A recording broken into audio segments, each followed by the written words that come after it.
Hello guys, welcome to my YouTube channel and today we will discuss the great writer William Wordsworth. Guys, William Wordsworth को lake poet के नाम से भी जाना जाता है, इन्हें वर्सिपर ऑफ नेचर भी कहा जाता है और गाइस इन्हें रोमांटिक पोएट भी कहा जाता है। तो गाइस इनसे रिलेटेड सभी इंपॉर्टेंट फैक्ट्स को मैं इस एक ही वीडियो के अंदर डिस्कस करने वाली हूँ आपको, ठीक है। ये मैराथन क्लास है गाइस, इसको लास्ट तक देखिएगा क्योंकि ये क्लास इंपॉर्टेंस रखती है आपके एग्जाम के पॉइंट ऑफ व्यू से, बहुत इंपॉर्टेंस रखती है गाइस। और इस क्लास के अंदर मैंने लगभग 200 क्वेश्चंस को दिया है और उनको डिटेल में एक्सप्लेन भी किया है। तो लगभग 200 ही क्वेश्चन आप नहीं सीखेंगे सिर्फ इस क्लास से, इस क्लास से कहीं ज्यादा क्वेश्चन आप सीखेंगे क्योंकि हर एक क्वेश्चन को मैंने डिटेल में एक्सप्लेन भी किया है। और गाइज इनकी पोएम से जितने भी इंपॉर्टेंट कोट्स हैं उनको भी मैंने इस क्लास के अंदर डिस्कस किया है, जो आपके एग्जाम में आने वाली हैं। सभी इंपॉर्टेंट कोट्स को मैंने इस क्लास के अंदर दिया है। तो गाइज इस क्लास में बने रहिएगा मेरे साथ लास्ट तक। अगर आपने मेरे चैनल को सब्सक्राइब नहीं किया है तो कर लीजिएगा क्योंकि इसी तरह की क्लास मैं गाल्सवर्दी और शेक्सपियर पर दे चुकी हूँ और मिल्टन पर भी मैं इसी तरह की क्लास आपको देने वाली हूँ, ठीक है गाइज। और मैंने यहाँ पर वन लाइनर को दिया है क्योंकि मेरा मानना है कि one liner is the best trick for the quick revision, क्योंकि हम क्विक रिवीजन कर रहे हैं और समय का ख्याल रखते हुए हमें बढ़ना है। हमें किसी भी एक्स्ट्रा टॉपिक पर बात नहीं करनी है, सिर्फ और सिर्फ हमें पढ़ाई करनी है, हमें क्विक रिवीजन करना है। एग्जाम के लिए मैंने ये क्लास तैयार की है। एग्जाम से पहले आप जरूर इस क्लास को देख कर जाइएगा, आप श्योरली पास होंगे। ओके गाइस, तो बिना देर किए शुरू करते हैं। Let's start it. तो चलिए गाइस शुरू करते हैं। समय का ख्याल करते हुए हमें यहाँ पर बहुत सारे क्वेश्चंस को करने हैं, लगभग 200 क्वेश्चंस को हमें यहाँ पर करना है गाइस, जो इम्पोर्टेंस रखते हैं आपके एग्जाम के पॉइंट ऑफ व्यू से।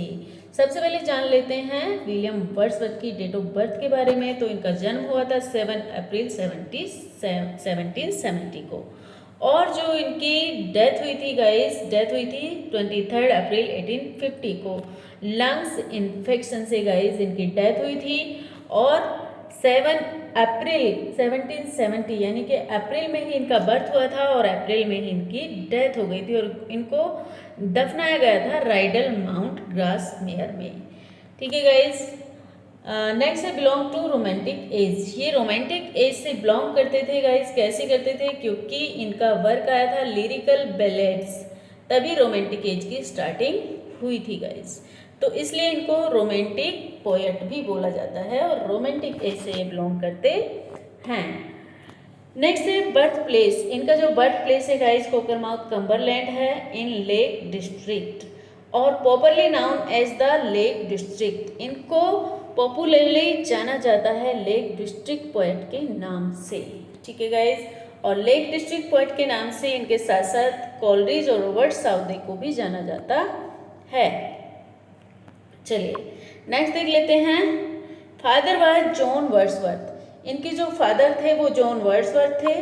वॉज ए लीगल रिप्रेजेंटेटिव, वो लीगल रिप्रेजेंटेटिव थे ऑफ जेम्स लाउदर के। नेक्स्ट है वर्ड्सवर्थ मदर वाज एन कोक्सन। इनकी मदर का नाम था एन कोक्सन, ठीक है।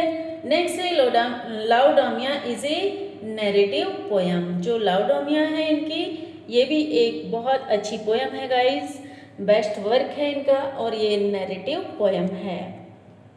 चलिए नेक्स्ट देख लेते हैं। The prelude his autobiographical poem consider to be his masterpiece magnum opus. The prelude जो है ये भी इनकी एक ऑटोबायोग्राफिकल पोयम है जिसे इन्होंने अपनी जीवनी की तरह लिखा है गाइस। ये पोयम्स का कलेक्शन है और इसको इनका मास्टरपीस और मैग्नम ओपस भी माना जाता है। Published in 1850 by his wife. इसको इन्होंने कंप्लीट तो कर लिया था 1805 में ही गाइस, लेकिन इसको पब्लिश कराया गया था 1850 में जब इनकी डेथ हो गई थी इनकी वाइफ मैरी हचिनसन के द्वारा। और इसको द प्रेल्यूड जो है टाइटल भी उन्हीं ने दिया था। इससे पहले इसका टाइटल था poem to Coleridge. The prelude is address to S T. Coleridge. जो इनके दोस्त फ्रेंड थे, बेस्ट फ्रेंड थे सैमुअल टेलर कोलरिज, उनको ये एड्रेस था द प्रिल्यूड, ठीक है गाइस। और and written in blank verse, और इसको लिखा गया था गाइस ब्लैंक वर्स में, in his letter to his sister Dorothy, ठीक है guys. In his letter to his sister Dorothy the first little was poem to Coleridge, उन्होंने सबसे पहले इसका टाइटल दिया था जब अपनी बहन डोरोथी को इन्होंने एक लेटर लिखा था, तो उसी में द प्रिल्यूड को जो है टाइटल दिया था पोयम टू कोलरिज। और बिगन रिटन इन 1798, 1798 में इसे लिखना शुरू कर दिया था गाइस, और 1805 में इसको कंप्लीट कर लिया था। नेक्स्ट है there are 14 books in the prelude, यहाँ पर मैं प्रिल्यूड की सारी डिटेल देने वाली हूँ गाइस। जो प्रिल्यूड में है वो 14 बुक्स हैं गाइस, 14 बुक्स में आया ये, और final revised version came out in 1850, और जो इसका फाइनल रिवाइज्ड वर्जन आया वो 1850 में आया। इससे पहले ये 1805 में भी आया जो 13 बुक में आया था गाइस, और 1798 में भी आया था जिसमें सिर्फ 2 बुक में आया था ये गाइस, ठीक है, ये भी आपको याद रखना है। नेक्स्ट है अनफिनिश्ड वर्क ऑफ वर्ड्सवर्थ, तो जो वर्ड्सवर्थ का अनफिनिश्ड वर्क था वो था रेक्ल्यूज, ये याद रखना है। जो प्रिल्यूड है इसी का पार्ट है गाइस, जो प्रिल्यूड है इसी का पार्ट है। प्रिल्यूड एक प्रस्तावना की तरह है, एक इंट्रोडक्शन की तरह है, और रेक्ल्यूड एक डिटेल वर्क था गाइस जिसको ये लिखने वाले थे लेकिन लिख ही नहीं पाए, कंप्लीट नहीं कर पाए उसको। ये एक फिलोसॉफिकल पोयम थी गाइस।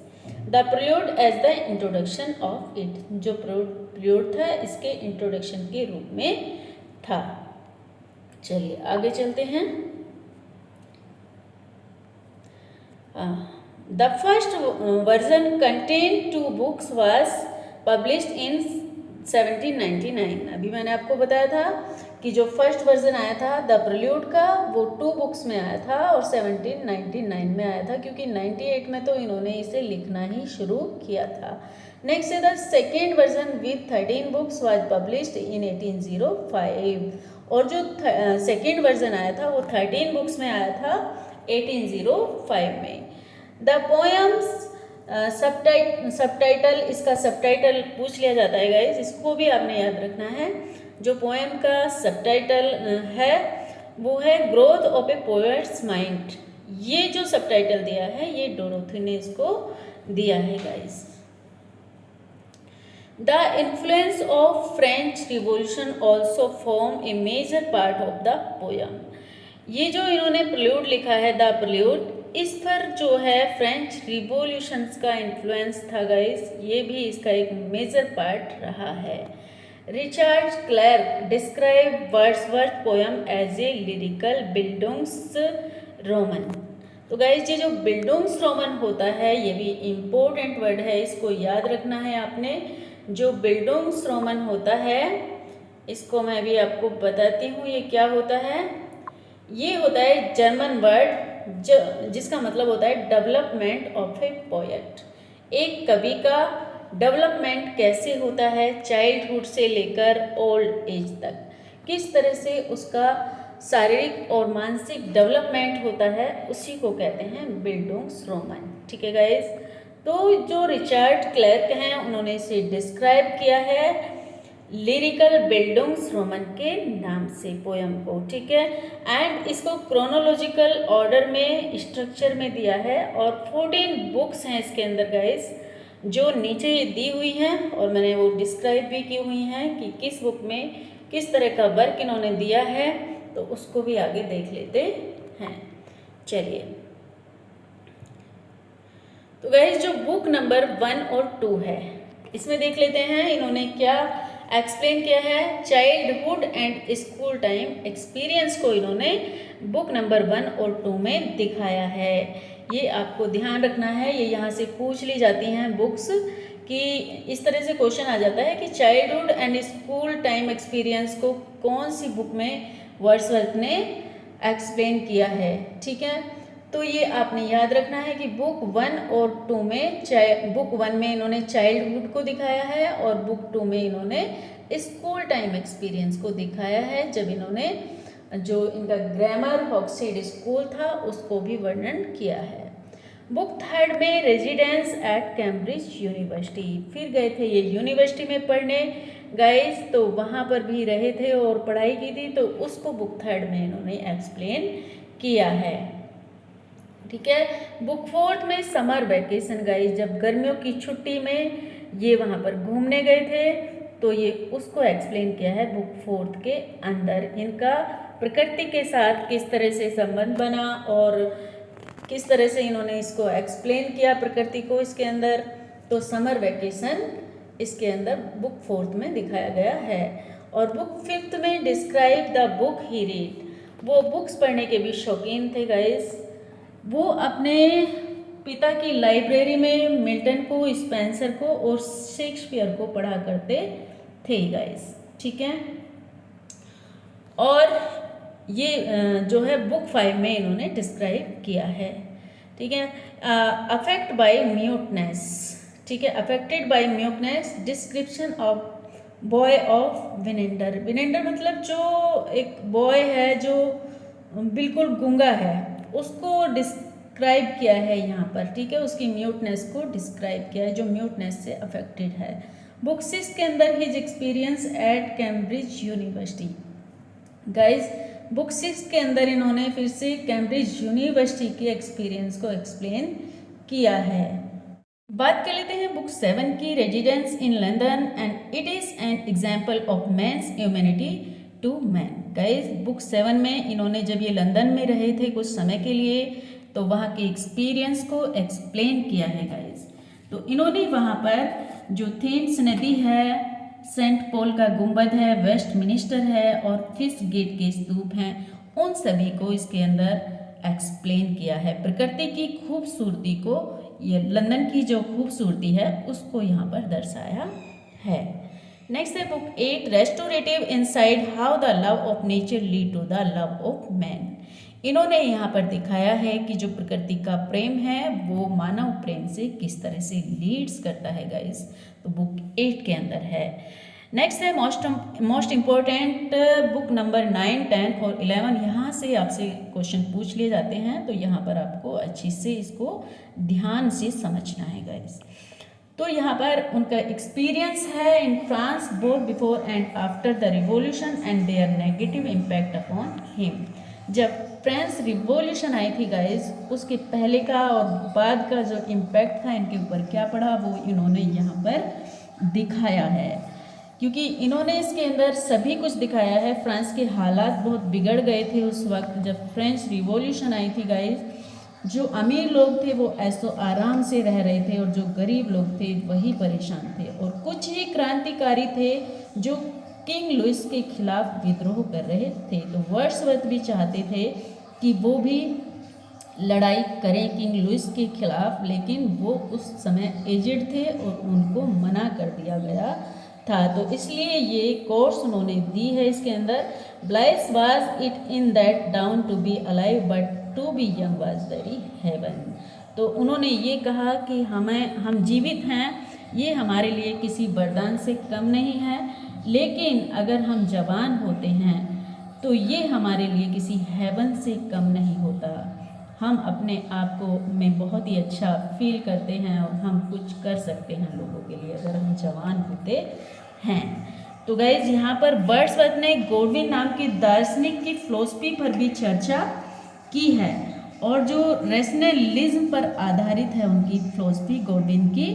तो इन्होंने कहा है कि जो कोई भी प्रॉब्लम्स होती हैं, जैसे फ्रेंच रिवॉल्यूशन आई थी तो वो तर्क वितर्क करके उसे सुलझाना चाहिए था। रैशनलिज्म का मतलब होता है तर्क वितर्क करके बात को सुलझाना और शांतिपूर्वक सही मुद्दे पर पहुंचना, क्योंकि लड़ाई झगड़ों से कुछ भी सुलह नहीं होता है।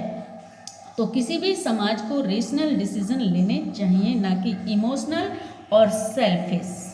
तो फ्रेंच रिवॉल्यूशन की हिंसक यादों का इन पर बहुत ही गहरा असर पड़ा, लेकिन प्रकृति के दृश्यों ने उन्हें धीरे धीरे हील कर दिया गाइस। और बुक 12 और 13 के अंदर the climax of the poem well imagination and taste climbing mount is not done. तो गाइज जब ये यहाँ पर माउंट स्नोडन पर घूमने गए थे, ये इनका बहुत ही स्पिरिचुअल एक्सपीरियंस था, जिसको याद करके इन्होंने फ्रेंच रिवॉल्यूशंस की हिंसक यादों को भुलाया। तो यहाँ पर इन्होंने माउंट स्नोडन को जो है एक्सप्लेन किया है इसके अंदर, बुक 12 और 13 के अंदर। इन्होंने बताया है कि अपनी धन या प्रतिष्ठा पर हमें घमंड नहीं करना चाहिए, हमेशा हम्बल रहना चाहिए, क्योंकि मौत कभी भी हमसे ये सारी चीज़ें छीन सकती हैं। नेचर किसी को भी पोएट बना सकती है, वह हमारे अंदर एक्साइटमेंट और इमोशंस जगाती है। जब हम प्रकृति के अंदर रहते हैं तो वो हमारे अंदर एक्साइटमेंट और इमोशन को जन्म देती है। तो हमें प्रकृति के नज़दीक रहना चाहिए। इसके अंदर इन्होंने ये एक्सप्लेन किया है। और बुक 14 में गाइस इन्होंने द प्रिल्यूड को कंक्लूड किया है, कंक्लूजन दिखाया है। नेक्स्ट है अकॉर्डिंग टू एलिजी पग। एलिजी पग ने प्रिल्यूड के बारे में अपने विचार दिए हैं। द फर्स्ट नैरेटिव पोयम इसको बताया है, पोयम इन यूरोप लिटरेचर के अंदर इन्होंने कहा है कि ये जो द प्रिल्यूड है, फर्स्ट नैरेटिव एक ऐसी पोयम है यूरोप लिटरेचर के अंदर which deal the spiritual journey of the authors. जो कवि है उसकी स्पिरिचुअल जर्नी को डील्स करती है। It can be compare with Dante's Divine Comedy. और जो दांते की डिवाइन कॉमेडी है गाइज, ये भी बहुत इंपॉर्टेंट है, इससे इसको कंपेयर किया गया है द प्रिल्यूड को। नेक्स्ट है tale from my own heart more near akin to my own passion and habitual thoughts. Wordsworth कहते हैं द प्रिल्यूड के बारे में, बुक फर्स्ट और सेकंड के अंदर। ये लाइनें इंपॉर्टेंट है गाइज, इनको ध्यान से देखना है, एग्जाम में आ जाती हैं। A tale from my own heart, ये जो प्रिल्यूड है ये एक ऐसी कहानी है जो मेरे हृदय से निकली है। More near akin to my own passion, ये मेरे पैशन की तरह है। और हैबिचुअल, मेरे हैबिचुअल थॉट्स इसके अंदर इंक्लूड हैं। नेक्स्ट है द एक्सकर्जन 1814 में आया गाइस, और वर्ड्सवर्थ का ये एक पोयम थी जो 9 बुक्स में आई। ठीक है गाइस। ऑन मैन, अब इनके टाइटल्स यहाँ पर दिए गए हैं गाइस एक्सकर्जन के, तो पूछ ले जाते हैं, ध्यान से इनको भी याद रखना है। On man, on nature, next है on human life, music in solitude and I oft perceive. Next है discourse of the wanderer and an evening visit to the lake. ये सभी टाइटल हैं 9 बुक्स के, जो एक्सकर्जन की 9 बुक हैं guys. ये जो एक्सकर्जन वर्क है इनका, ये एड्रेस है to the right honourable William earl of Lonsdale को ये एड्रेस किया है इन्होंने। The prelude to the lyrical ballads, the preface to the lyrical ballads. अब बात कर लेते हैं लिरिकल बैलेट्स में जब इन्होंने प्रीफेस को ऐड किया। फर्स्ट टाइम जब लिरिकल बैलेट्स आया तो उसमें प्रीफेस ऐड नहीं था, तब इन्होंने प्रीफेस को ऐड किया गाइस। तो ये एक minute, the preface to the lyrical ballad. तो lyrical ballads were first published in 1798। पहली बार जब लिरिकल बैलेट को पब्लिश्ड कराया गया था तो इसे 1798 में पब्लिश्ड कराया गया था। उसके बाद गाइज इसमें उस वक्त प्रीफेस ऐड नहीं था। Next it was only in the second edition published in 1800 that a preface was added. जब इसमें प्रीफेस को एडेड किया गया गाइज, तो तब इसमें जो है ये 1800 में आया, इसका सेकेंड एडिशन था गाइज ये। ठीक है, ये याद रखना है। और lyrical ballot consider of 23rd poem, जो लिरिकल बैलेट्स के अंदर हैं 23rd पोयम है टोटल गाइज, जिसमें 4 कोलरिज की हैं और 19 वर्ड्सवर्थ की हैं। ठीक है गाइज, चलिए आगे है the preface is consider as the manifesto of English romanticism. जो प्रीफेस है इसको कंसीडर किया गया है इंग्लिश रोमांटिसिज्म के मैनिफेस्टो के रूप में। नेक्स्ट है Wordsworth compose his first master work, जो इनका पहला मास्टर वर्क था, फर्स्ट मास्टर वर्क था इनका, तो वो लिरिकल बैलेड था which open with Coleridge ancient mariner. जो फर्स्ट पोयम थी गाइस लिरिकल बैलेड की, मोस्ट इम्पोर्टेंट क्वेश्चन है, पूछ लिया जाता है। तो जो कोलरिज की एंशिएंट मैरिनर थी गाइस, ये पहली पोयम थी लिरिकल बैलेड की, ठीक है, ये याद रखनी है। The beginning of the romantic moment is done by lyrical ballad, क्योंकि रोमांटिक मोमेंट की बिगनिंग शुरू हुई थी लिरिकल बैलेड के आने से गाइस, तो इसलिए वर्ड्सवर्थ को रोमांटिक पोएट भी कहा जाता है। चलिए नेक्स्ट देख लेते हैं। Wordsworth focus on the nature, children, the poor, common people and use ordinary words to express his personal feelings. जो वर्ड्सवर्थ ने हैं उन्होंने अपनी पोएट्री के अंदर फोकस किया है नेचर को, चिल्ड्रन को, पुअर को और कॉमन पीपल्स को, ठीक है। ऑर्डिनरी साधारण वर्डों का उन्होंने यूज किया है इसको एक्सप्रेस करने के लिए, और जो फीलिंग्स होती हैं, पर्सनल फीलिंग्स होती हैं, उनको एक्सप्रेस करने के लिए इन्होंने साधारण शब्दों का यूज़ किया है गाइस, क्योंकि जो कॉमन पीपल होते हैं वो साधारण वर्ड ही समझते हैं और बोलते हैं गाइस। तो नेचर पर और चिल्ड्रन और पुअर पर टोटल इनकी जो नेचर से रिलेटेड पोएट्री है यही है। नेक्स्ट है poetry is the breath and finer spirit of all knowledge. ये लिरिकल बैलेड्स के अंदर जब सेकेंड एडिशन आया 1800 में प्रीफेस के साथ गाइस, प्रीफेस के साथ आया ये वाला, ठीक है, आपको याद रखना है। ये जो सेकेंड एडिशन आया ये प्रीफेस के साथ आया, और जो फर्स्ट एडिशन आया था वो विदाउट प्रीफेस आया था। तो प्रीफेस की ये लाइनें हैं जो वर्ड्सवर्थ ने दी हैं, प्रीफेस के अंदर है ये, poetry is the breath of finer spirit of all knowledge. इन्होंने पोएट्री को सभी तरह की नॉलेज की फाइनर स्पिरिट की सांसें बताया है। चलिए नेक्स्ट है poetry is the spontaneous overflow of powerful feeling arising from emotions. Most important quotes हैं इनकी गाइस पोएट्री के बारे में इन्होंने दी है ये, और ये कहते हैं पोएट्री के बारे में कि जो पोएट्री है एक स्पॉन्टेनियस ओवरफ्लो है गाइस, एक बहाव है पावरफुल फीलिंग्स का जो जन्म लेती हैं, जो हमारी इमोशंस हैं वो जन्म लेती हैं कहाँ, शांति में, अकेले में, ठीक है। तो गाइस ये इन्होंने दी है अपनी, इनकी एक पोयम है, इंपॉर्टेंट पोयम है, माई हार्ट लीव्स अप के अंदर।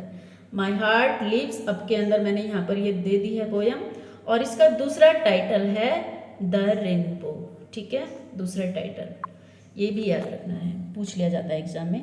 नेक्स्ट है lost his mother when he was 8 and 5 years later his father.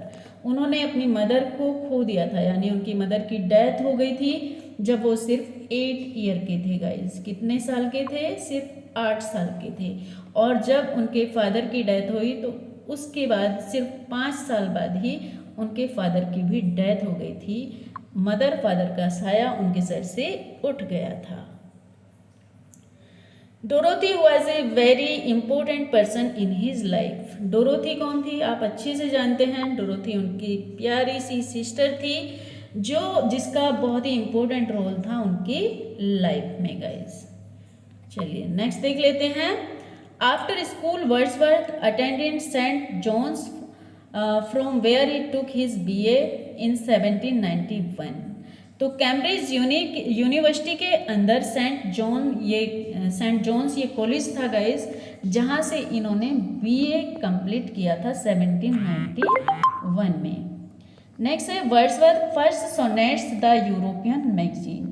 सबसे पहले इनका ये वर्क आया, पहला सोनेट था गाइस, ये भी आपको याद रखना है, इंपॉर्टेंट वर्क है। फर्स्ट सोनेट है इनका द यूरोपियन मैगजीन, ये पब्लिश हुआ था 1787 में।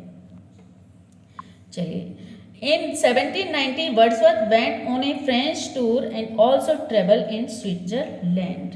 तो 1790 में ये फ्रांस के टूर पर गए थे और ये यहाँ पर इन्होंने स्विट्जरलैंड की भी यात्रा की थी। On he second journey in France जब वो सेकेंड जर्नी पर गए थे फ्रांस में वर्ड्सवर्थ, तो had a affair with A French girl annuity बोलन।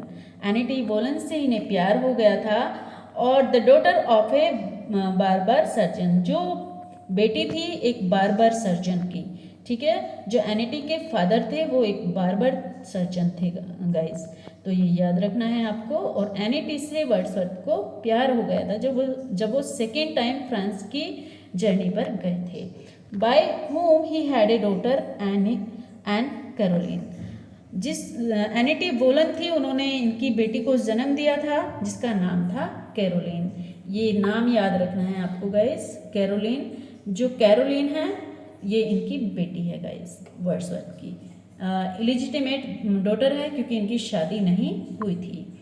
इन 1795 ही मेट टू कोलरिज, और 1795 में ये अपने फ्रेंड कोलरिज से मिले थे पहली बार, ठीक है, जो इनके बेस्ट फ्रेंड थे कोलरिज, जिनके साथ इन्होंने मिलकर लिरिकल बैलेड्स को लिखा था। नेक्स्ट है guys Wordsworth first poem descriptive sketch and evening book was published in 1793। तो जो इनका पहला वर्क था यूरोपियन मैगजीन, तो इनका फर्स्ट सोनेट था गाइस। उसके जस्ट बाद जो इनकी पहली पोएम आई थी, ये आई थी 1793 में। पोएम का नाम था descriptive sketches and an evening book. ये अच्छे से याद रखना है, फर्स्ट वर्क है इनका 1793। नेक्स्ट है the winter 1798 to 99। Wordsworth spent with his sister and Coleridge in Germany. तो जो 1798 और 99 का जो टाइम था, वर्ड्सवर्थ ने कोलरिज और अपनी बहन डोरोथी के साथ ये जर्मनी में रहे थे उस time. There he wrote several work including the Lucy poem. जो इनकी लूसी पोएम है गाइस, 5 पोएम्स का ये कलेक्शन है, इंपॉर्टेंट है गाइस, ध्यान रखना है। और इन्होंने इस वर्क को यहाँ पर लिखा था जब ये जर्मनी में रह रहे थे। After returning he move to Dove cottage. वहाँ से लौटने के बाद ये अपने प्लेस डव कॉटेज में चले गए थे, डव कॉटेज ग्रासमेयर में गाइस। उसके बाद इन 1802 ही मैरिड मैरी हचिंसन। 1802 में इन्होंने मैरी हचिंसन से शादी की थी। नेक्स्ट है Wordsworth second collection poem in 2 volume appeared in 1807। जो 2 वॉल्यूम का सेकेंड कलेक्शन था गाइस, वो आया था 1807 में। नेक्स्ट है in the same year Thomas De Quincey meet Wordsworth and wrote about him and other lake poet.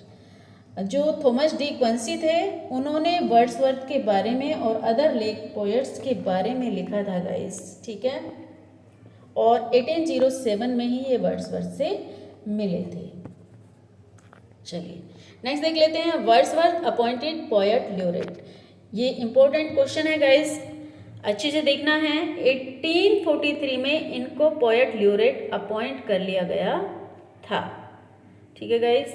उसके बाद the solitary reaper take place in Scotland. जो इनकी मोस्ट इम्पोर्टेंट पोएम है सॉलिटरी रिपर, ये एकमात्र ऐसी पोएम है जिसमें इन्होंने नेचर को इंक्लूड नहीं किया है ज़्यादा, सिर्फ उस लड़की को एक्सप्लेन किया है, उसकी सिंगिंग को एक्सप्लेन किया है। तो ये स्कॉटलैंड के अंदर यहाँ पर होते हैं जब ये सॉलिटरी रिपर को लिखते हैं। The solitary ripper does not come from Wordsworth on experience. ये अपने एक्सपीरियंस से नहीं है गाइस, ये मात्र एक पोएम है जो इनका अपना खुद का एक्सपीरियंस इसमें नहीं दिखाया गया है। नेक्स्ट है Wordsworth went Milton to come back to Wordsworth want Milton to come back to England in London 1802। इन्होंने एक वर्क लिखा लंदन 1802 जिसमें इन्होंने वर्ड्सवर्थ ने जो है मिल्टन को दिखाया है कि वो बुलाना चाहते हैं इंग्लैंड में मिल्टन को वापस। क्यों बुलाना चाहते हैं? क्योंकि जो फ्रेंच रिवॉल्यूशन वहाँ पर चल रही है और हालात बहुत ही नाजुक हैं, बिगड़े हुए हैं। तो जो मिल्टन हैं वो उनसे आशा करते हैं कि अगर तुम यहाँ होते तो स्थिति को बेटर कर सकते थे।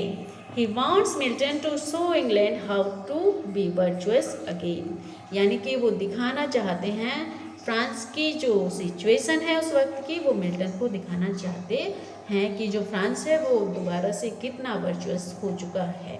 London 1802 is a sonnet Petrarchan iambic pentameter में लिखा गया है। लाइन गाइस पूछ लिया जाता है कि ये कौन से मीटर में लिखा गया है, तो ये आयम्बिक पेंटामीटर में लिखा गया है। और ये पेट्रार्कन सोनेट है जो ऑक्टेव और सेस्टेट में लिखा जाता है।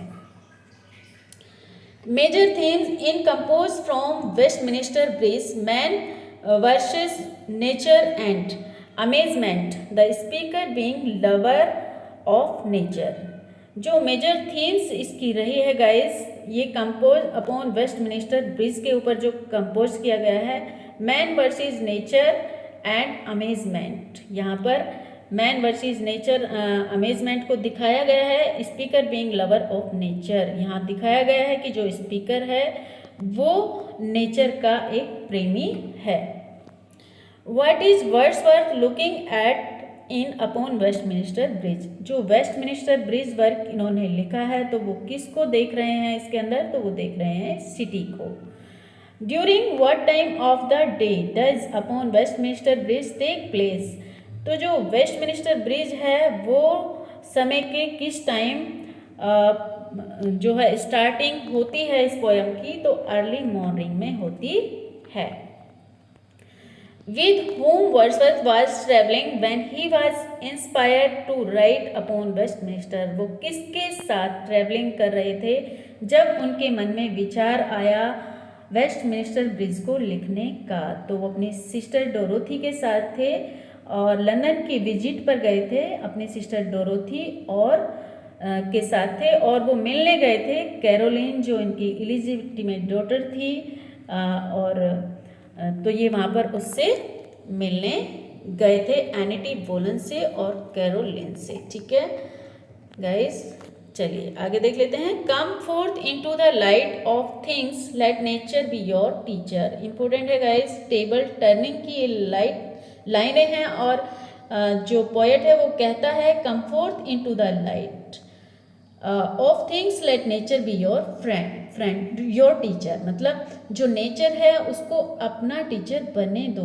और बाहर आओ निकलकर, इन बुक्स को छोड़कर आप बाहर आओ निकलकर प्रकृति में आओ और वो प्रकृति को अपना टीचर बनने दो।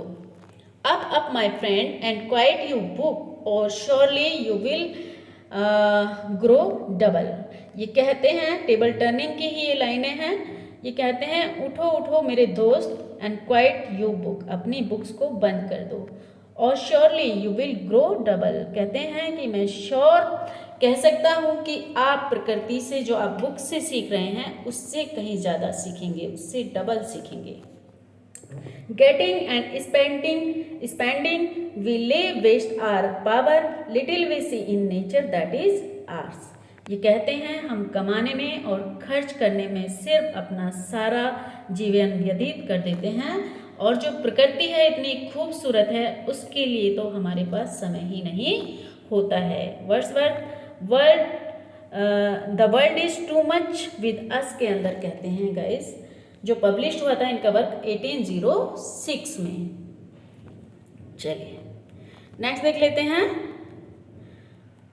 Wordsworth road VR7 with Coleridge, इनकी जो एक पोयम है VR7, ये भी बहुत इंपॉर्टेंट है गाइस, ये इन्होंने कॉलेज के साथ मिलकर लिखी थी। What is the girl in VR7 like to do near her dead sibling. यहाँ पर पूछ लिया गया है कि जो VR7 के अंदर जो गर्ल है जिससे पोएट बातें कर रहा है, तो वो अपने डैड सिबलिंग के पास क्या कर रही है, जो उसके भाई बहन हैं वो कब्र के अंदर हैं, तो वो उनके पास क्या कर रही है, तो वो सेव फ्लावर नेकलेस, वो फूलों का एक नेकलेस तैयार कर रही है उनके लिए। नेक्स्ट है where is line written in early spring set. तो जो अर्ली स्प्रिंग सेट है ये लाइन हमें कहाँ देखने को मिलती है, तो ये इन ए ग्रोव में देखने को मिलती हैं। नेक्स्ट है how many stanzas are in a slumber did my spirit seal. ये भी इनकी लूसी पोयम से ली गई है गाइस, लेकिन ये एकमात्र पोयम ऐसी है जिसके अंदर लूसी का नाम इंक्लूड नहीं है। ये सिर्फ 2 स्टैंजास में लिखी गई है, 1798 में ये आई थी, ये याद रखना है। इसकी थीम्स है the death of the author beloved Lucy, ठीक है, इसकी थीम्स है ये guys, the death of the authors beloved Lucy. Question पूछ लिया जाता है कि slumber did my spirit seal की थीम क्या है, तो ये आंसर होगा the death of the authors beloved Lucy. Next है it is the only poem of the series not to mention her name, यानी कि लूसी के नाम को इसमें मेंशन नहीं किया गया था। ये सिर्फ ओनली 1 पोयम है उनकी, लूसी ग्रे से। It is written in couplet form, और ये कपलेट फॉर्म में लिखी गई है। मैंने यहाँ पर सभी क्वेश्चंस को डिटेल में दिया है गाइस। अगर वीडियो अच्छी लग रही हो तो लाइक, कमेंट्स और शेयर जरूर करें। It is written in couplet form, ये कपलेट फॉर्म में लिखी गई है, ये याद रखना है। नेक्स्ट है Wordsworth receive an honorary doctorate from Oxford University in 1821। तो 1821 में इन्हें ऑक्सफोर्ड यूनिवर्सिटी से ऑनरेरी डॉक्टरेट की उपाधि इनको मिली थी 1821 में, याद रखना है। Wordsworth poem dedicated to the eldest son of Saint ST. Coleridge, जो एस.टी. कोलरिज का सबसे बड़ा बेटा था, एल्डेस्ट सन था, उसको डेडिकेटेड हैं वर्ड्सवर्थ की पोयम। कौन सी?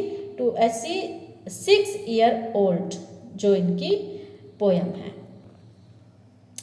Odd to intimations of immortality, ode के अंदर ये दिखाई जाती हैं गाइस, ठीक है।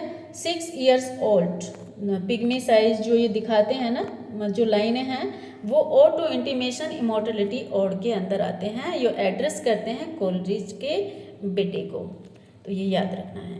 Collection of poem which occupied Wordsworth through his poetic career are, जो कलेक्शन है पोयम का, जो कलेक्शन है which occupied Wordsworth throughout his poetic career, उनके टोटल पोएटिक करियर को जो शो करता है वर्ड्सवर्थ के को, तो वो कौन सा पोयम कलेक्शन है गाइस? वो है द प्रेल्यूड। प्रेल्यूड के अंदर इन्होंने अपने टोटल पोएटिक करियर को शो किया है।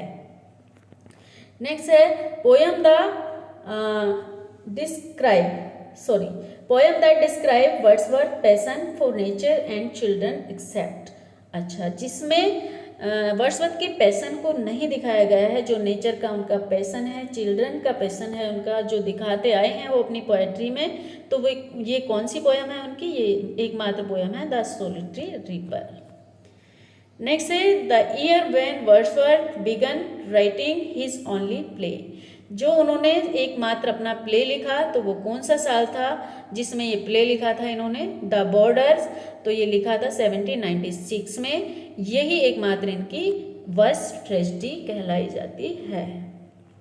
A poem describe by Wordsworth in 1843 as a picture of my daughter is, ये करेक्टरिस्टिक्स है of a child 3 years old, जो 3 साल की एक इनका चाइल्ड है गाइस, इनकी डॉटर है, उसको डिस्क्राइब किया गया है वर्ड्सवर्थ ने। A poem describe by Wordsworth 1843 में इसको लिखा है पिक्चर ऑफ माई डॉटर, इसका टाइटल है a picture of my daughter.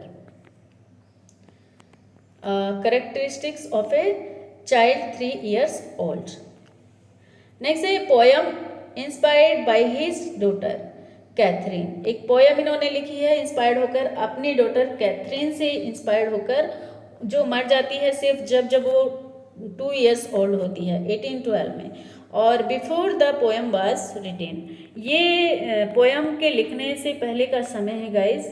और जो पोयम उसके ऊपर फिर ये लिखते हैं surprise by you impatient as the wind, ये पोयम लिखते हैं। नेक्स्ट है the lyrical ballads were more appreciated in America, published in 1802 in 3rd edition, edit and appendix titles poetic Dickson.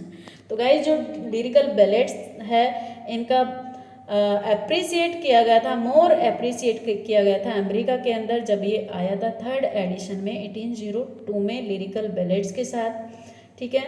और इसमें ऐड किया गया था पोएटिक डिक्शन को, जो वर्ड्सवर्थ ने पोएटिक डिक्शन को लिखा था। नेक्स्ट है Wordsworth has not only site but insight said bye long. Long ने कहा है कि जो वर्ड्सवर्थ हैं वो सिर्फ बाहरी ही दिखावा नहीं रखते हैं, वो तो इनसाइट की बातें भी करते हैं अपनी पोएट्री के अंदर, स्पिरिचुअल पोएट्री होती है उनकी। In book 13 Wordsworth write long time in search of knowledge did I range the field of human life in heart and mind बिनाइटेड।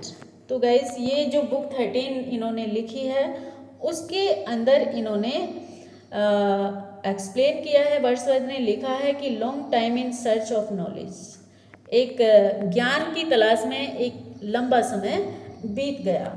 Did I range the field of human life, लेकिन मैंने जो human life को अभी तक देखा है इन heart and mind, अगर उसके माइंड और हार्ट को मतलब देखा जाए ह्यूमन लाइफ के को, तो वो क्या है, भरा हुआ है, सराउंडेड बाय डार्कनेस से भरा हुआ है। इसको एक वर्ड में कहेंगे बेनाइटेड, एक वर्ड में इसको कहेंगे बेनाइटेड। चलिए नेक्स्ट है मुटेबिलिटी पब्लिश इन, इनका एक वर्क था मुटेबिलिटी, ये पब्लिश हुआ था 1821 में। Suggest that nothing in the world stage the same for ever, इन्होंने इसके अंदर सजेस्ट किया कि संसार के अंदर कुछ भी नहीं है, कुछ ऐसा होना चाहिए, इतना गुड फील कराने वाला कुछ ऐसा होना चाहिए हमारे लिए जो सेम एक जैसा रहे। The line eastern daughter of the voice of God appear in, जो eastern daughter of the voice of God ये लाइनें हैं गाइज, ये कहाँ पर अपियर होते हैं, ऑड टू ड्यूटी के अंदर। ये ईस्टर्न डॉटर जो है इसे ड्यूटी को बताया गया है, इसे भी याद रखना है, ये इंपॉर्टेंट क्वेश्चन है। In the poem Michael what is the name of the Spencer shepherd son, जो सेफर्ड का बेटा है गाइज, माइकल जो पोयम इन्होंने लिखी है उसके बेटे का नाम यहाँ पर पूछ लिया गया है, तो उसके बेटे का नाम है ल्यूक। नेक्स्ट है leech gatherer is also called, जो लीच गैदर्ड है इनकी पोयम, उसका दूसरा टाइटल है रिसोल्यूशन एंड इंडिपेंडेंस, ठीक है, इसका दूसरा टाइटल है रिसोल्यूशन एंड इंडिपेंडेंस, याद रखना है लीच गैदर्ड का।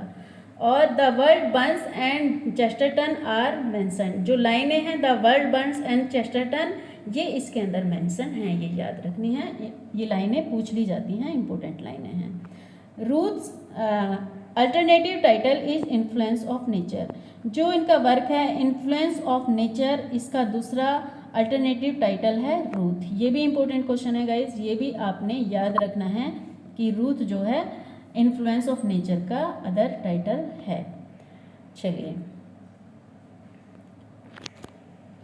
नेक्स्ट है if solitude or fear or pain a grief should be the portion, तो ये लाइनें रेफर की हैं इन्होंने डोरोथी को कि जो उदासी है या फिर फियर है या पेन है या फिर दुख है, ग्रीफ है, ये सभी जो है हमारे लाइफ के पोर्शन हैं, लेकिन जब हम प्रकृति के साथ होते हैं तो इन सभी को भूल जाते हैं। नेक्स्ट है Wordsworth calls a child best philosopher naughty profit in the poem, जो वर्ड्सवर्थ हैं उन्होंने जो बच्चा है उसे बेस्ट फिलोसफर और नोटी प्रॉफिट कहकर बुलाया है, तो कौन सी पोयम है इनकी, ये पोयम है odd intimation of immortality, odd जो इनकी पोयम है intimation of immortality, originally published हुई थी 1807 में। नेक्स्ट है the child is the father of the man, ये लाइनें आती हैं, मोस्ट इंपॉर्टेंट लाइनें हैं गाइज, ये आती हैं माई हार्ट लिव्स अप के अंदर, जो इसका दूसरा टाइटल है द रेनबो, ये याद रखना है। तो ये लाइनें आती हैं child is the father of the man, यहाँ बच्चे को सुपीरियर बताया गया है, फादर से भी अधिक। चलिए नेक्स्ट है which work Coleridge criticise Wordsworth theory of poetic diction, जो कोलरिज ने जो क्रिटिसाइज किया था वर्ड्सवर्थ की थ्योरी को, पोएटिक डिक्शन को, तो ये कौन सा वर्क है उनका जिसको इन्होंने क्रिटिसाइज किया था, तो ये वर्क है इनका द प्रेल्यूड। इसमें इन्होंने क्या दिखाया है, इन्होंने सेलेक्ट किया है रियल लैंग्वेज को, जो ह्यूमन की रियल लैंग्वेज होती है, मैन की, कॉमन मैन की, तो उन्होंने इसी लैंग्वेज को इसके अंदर सिलेक्ट किया है पोएटिक डिक्शन के अंदर। तो द प्रिल्यूड को इन्होंने जो है कोलरिज ने क्रिटिसाइज किया है इनकी थ्योरी को। और कोलरिज का ये कौन सा वर्क था, ये बायोग्राफिया लिटरेरिया वर्क था गाइज इनका, जिसमें इन्होंने इसे वर्ड्सवर्थ को क्रिटिसाइज किया है। नेक्स्ट है 10,000 I saw at a glance line appears, most important line है, डैफोडिल्स के अंदर आती हैं गाइज, जो ये बोलते हैं 10,000 I हाइपरबोल है इसके अंदर guys, 10,000 I saw at a glance।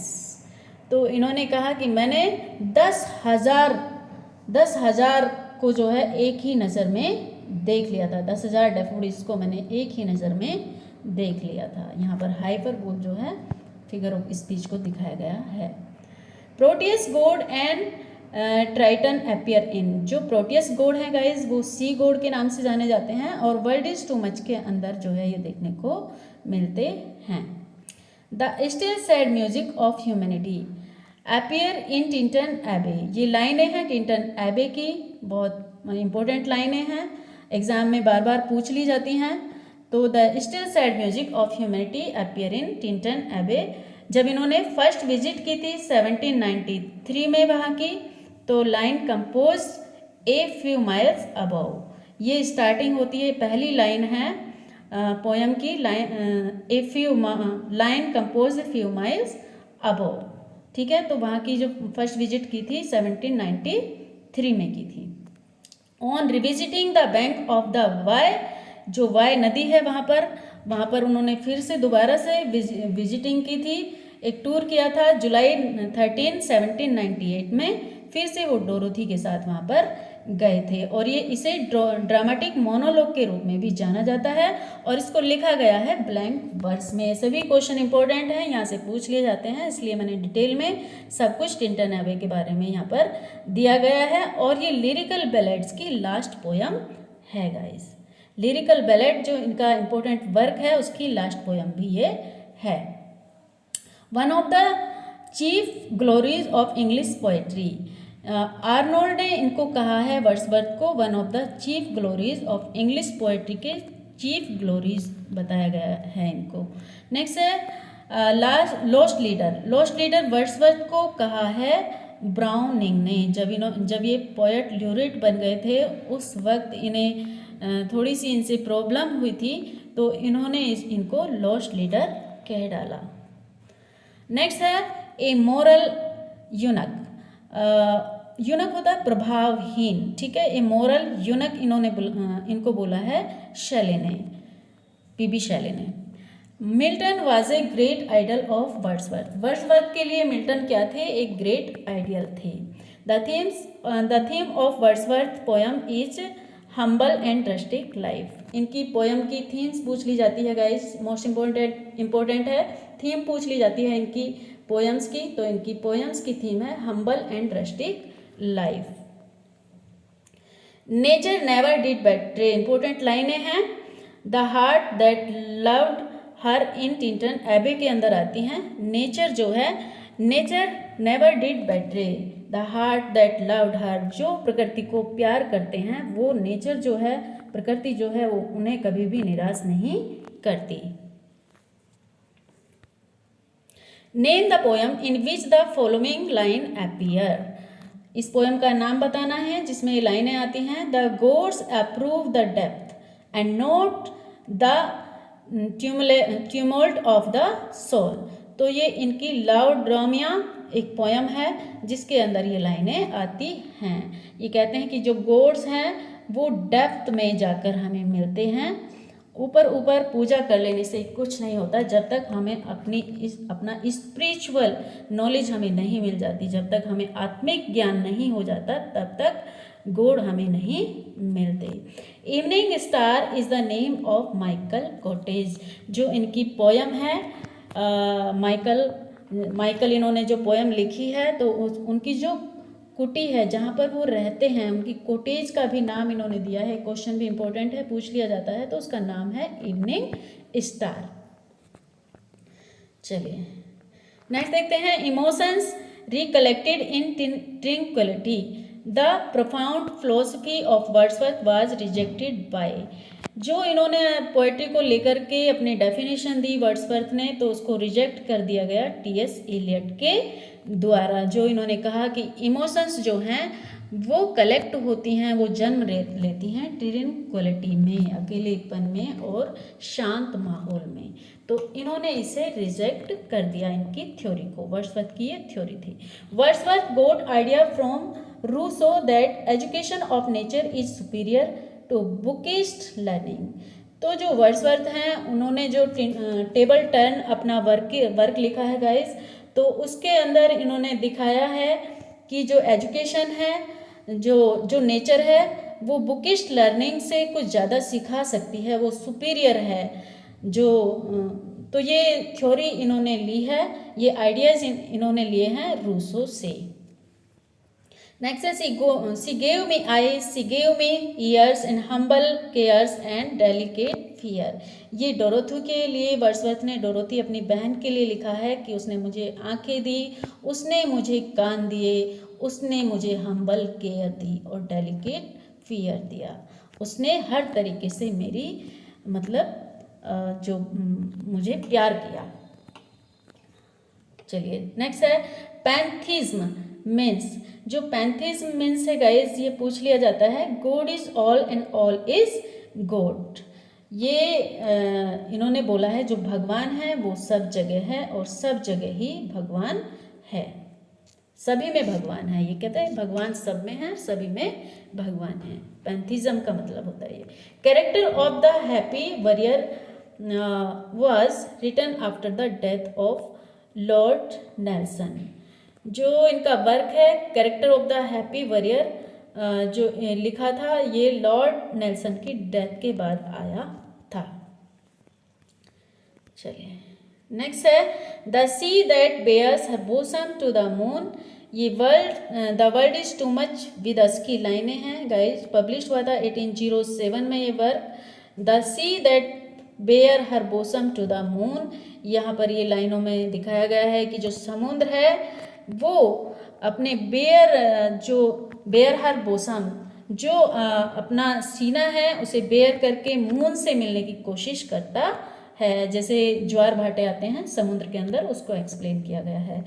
और there is blessing in this gentle breeze in the first line of the prelude. ये लाइनें हैं प्रिल्यूड की फर्स्ट लाइन, इनको भी याद रखना है, मोस्ट इंपॉर्टेंट है। और there is blessing in the gentle breeze, important लाइनें हैं गाइस, याद रखनी है, प्रिल्यूड की फर्स्ट लाइनें हैं। ए 6 year darling of a pygmy size. ये वर्ड्सवर्थ कोलरिज के चाइल्ड के बारे में बात कर रहे हैं यहाँ पर, ठीक है गाइस, कोलरिज के चाइल्ड के बारे में यहाँ पर बात कर रहे हैं। Wordsworth a mountain the most impressive in the lofty range which is called the romantic revival. J C Smith ने वर्ड्सवर्थ के बारे में कहा है कि जो वर्ड्सवर्थ हैं वो तो एक माउंटेन की तरह हैं। The most tracing in the lofty range, जो अपनी ऊंची रेंज को मतलब ऊपर उठाते रहते हैं, विच is called the romantic revival. और इनको एक रोमांटिक रिवाइवल के रूप में भी देखा गया है, रोमांटिक रिवाइवल भी इनको कहा गया है। ये जेसी स्मिथ ने वर्ड्सवर्थ को कहा है।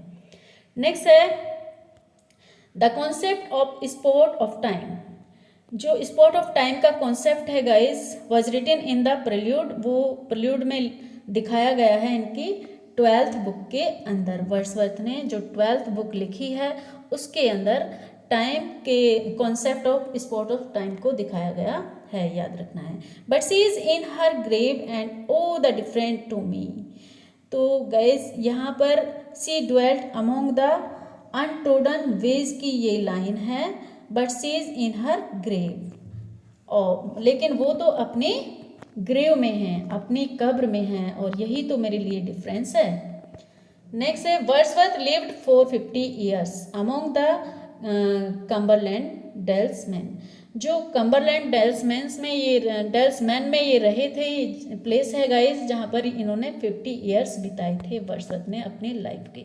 Why are thou silent is the only love sonnet of Wordsworth का सिर्फ एक लव सोनेट है जिसकी लाइनें हैं, इंपॉर्टेंट हैं, याद रखनी है, पूछ ली जाती हैं। वाई आर दाउ साइलेंट, ये लव सोनेट है गाइज, याद रखना है।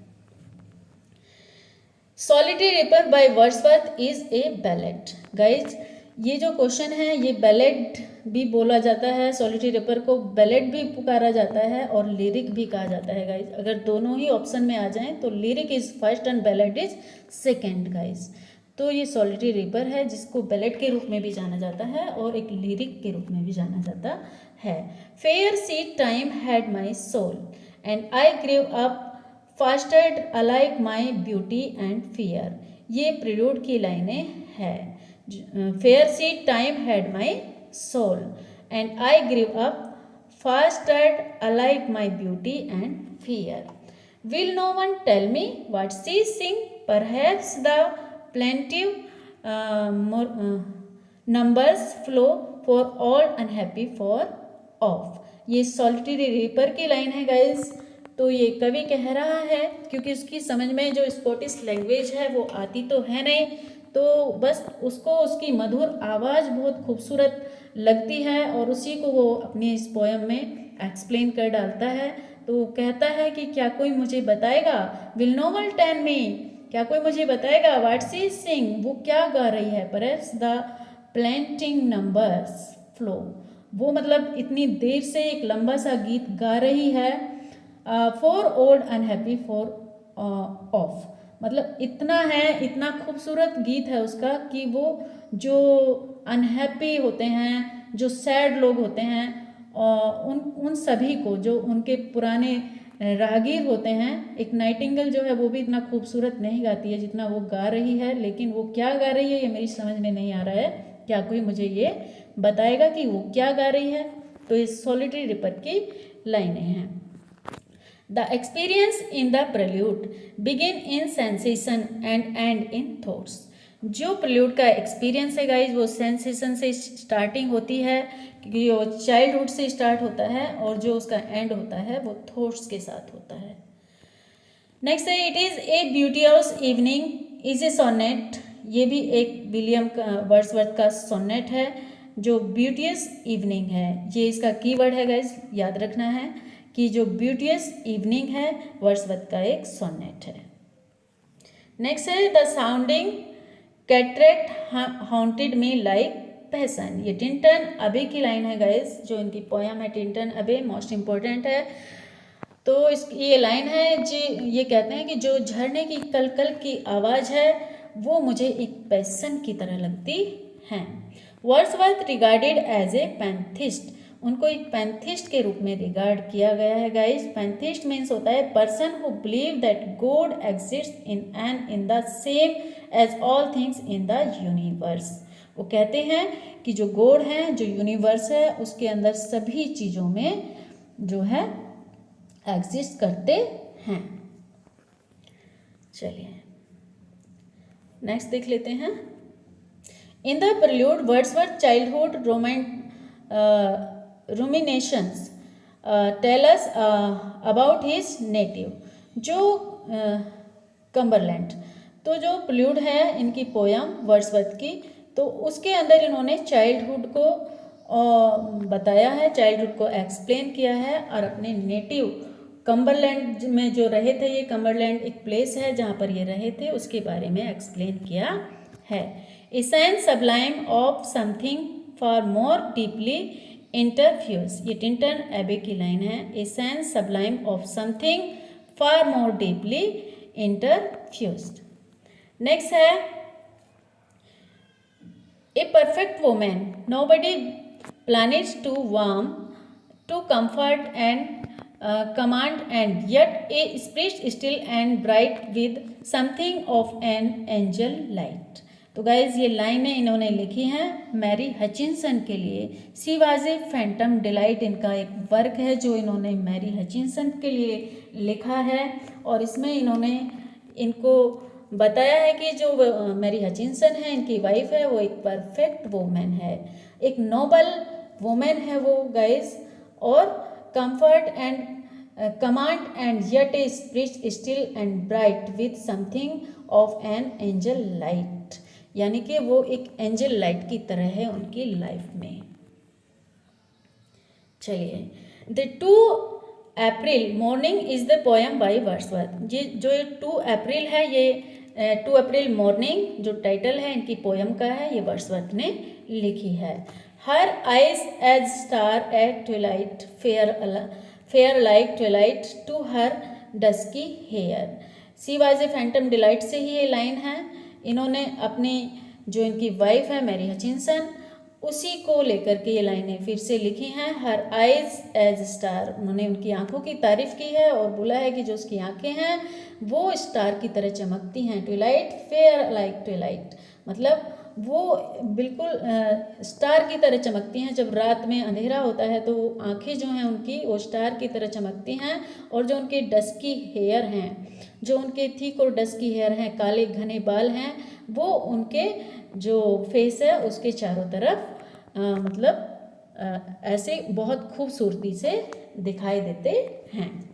Classicism is health and romanticism is disease. ये गोएथे ने इनके बारे में बोला है, वर्ड्सवर्थ के बारे में, कि क्लासिसिज्म इज हेल्थ, जो क्लासिसिज्म है वो हेल्थ है, और रोमांटिसिज्म इज डिजीज, इसको डिजीज बताया है रोमांटिसिज्म को। Poetry should portray the naked and native dignity of man. Wordsworth ने कहा है जो पोएट्री है उसको जो ऐसे विचार जो है पोर्ट्रे करने चाहिए, ऐसे विचार देने चाहिए, naked and native dignity of man, जो मैन की डिग्निटी को दिखाते हैं। The prelude book 6 is named Cambridge and the Alps, in which he talks about Cambridge university. तो जो प्रीलूड की 6 बुक है उसमें इन्होंने कैम्ब्रिज यूनिवर्सिटी को एक्सप्लेन किया है गाइस। नेक्स्ट है we are pressed by heavy laws. The fountain इनका एक वर्क है, उसकी ये लाइनें हैं, we are pressed by heavy laws. Wordsworth one of the giant of English poetry, ये कहा है इनको जॉन क्रो रैनसन ने। जो जॉन क्रो रैनसम है उन्होंने इन्हें बुलाया है, इन्हें बोला है वर्ड्सवर्थ को one of the giant of English poetry. The immortality और the high water mark of poetry, Emerson ने कहा है जो इनका वर्क है इमोर्टलिटी और को high water mark of poetry कहा है, इमर्सन के द्वारा ये कहा गया है। वर्ड्सवर्थ अटर्ड नथिंग बेस, ये टेनिसन ने कहा है इनको कि वर्ड्सवर्थ जो है अटर नथिंग बेस, ये कीवर्ड है गाइस, याद रखना है इनको। अटर्ड नथिंग बेस किसने बोला है, तो टेनिसन ने बोला है, और इमर्सन ने जो बोला है इनकी इमोर्टलिटी और को हाई वाटर मार्क बोला है। चलिए नेक्स्ट है poetry sheds not tears such as angels weep.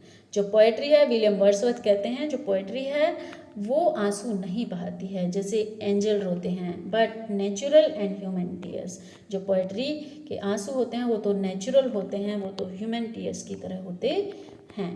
The moon doth delight like round her when the heavens are bare. तो इमोर्टलिटी और की लाइनें हैं, ये इमोर्टलिटी और की लाइनें हैं। The moon doth delight like round her when the heaven are bare. Next है not without hope we suffer and we mourn. Peele Castle इनकी एक पोएम है, उसका ये वर्क है नोट विदाउट होप, बिना किसी आशा के नहीं, we suffer and we mourn, हम जन्म लेते हैं और हम सफ़र करते हैं। Coleridge was the first to criticise Wordsworth theory of poetic diction. जो वर्ड्सवर्थ की पोएटिक डिक्शन जो थ्योरी है गाइस, उसको पहली बार जो फर्स्ट क्रिटिसाइज किया है वो कॉलरिज ने किया है। Wordsworth meet sir Walter Scott in Scotland in 1803। तो जो इसको वॉल्टर स्कॉट से मिले थे ये 1803 में मिले थे स्कॉटलैंड के अंदर गाइस। और ये स्कॉटलैंड को जाना जाता है हिस्टोरिकल जो father of the historical work novels जो होते हैं, हिस्टोरिकल नॉवेल्स के फादर्स के रूप में इनको जाना जाता है। Next the little girl will be as sportive as the fawn. Education of nature से लाइन ली गई हैं। तो गाइज यहाँ पर इन्होंने बोला है जो वो छोटी लड़की है लूसी के लिए बोला गया है, the little girl will be as sportive as a fawn. जैसे कोई हिरन का बच्चा होता है, वो जो छोटी लड़की है, वो जो लूसी है, वो इतनी फुर्तीली है। Popularly known as Lake district, इनको जाना जाता है, पॉपुलरली जाना जाता है इनको लेक डिस्ट्रिक्ट के नाम से, कि इनको वर्ड्सवर्थ को, ठीक है।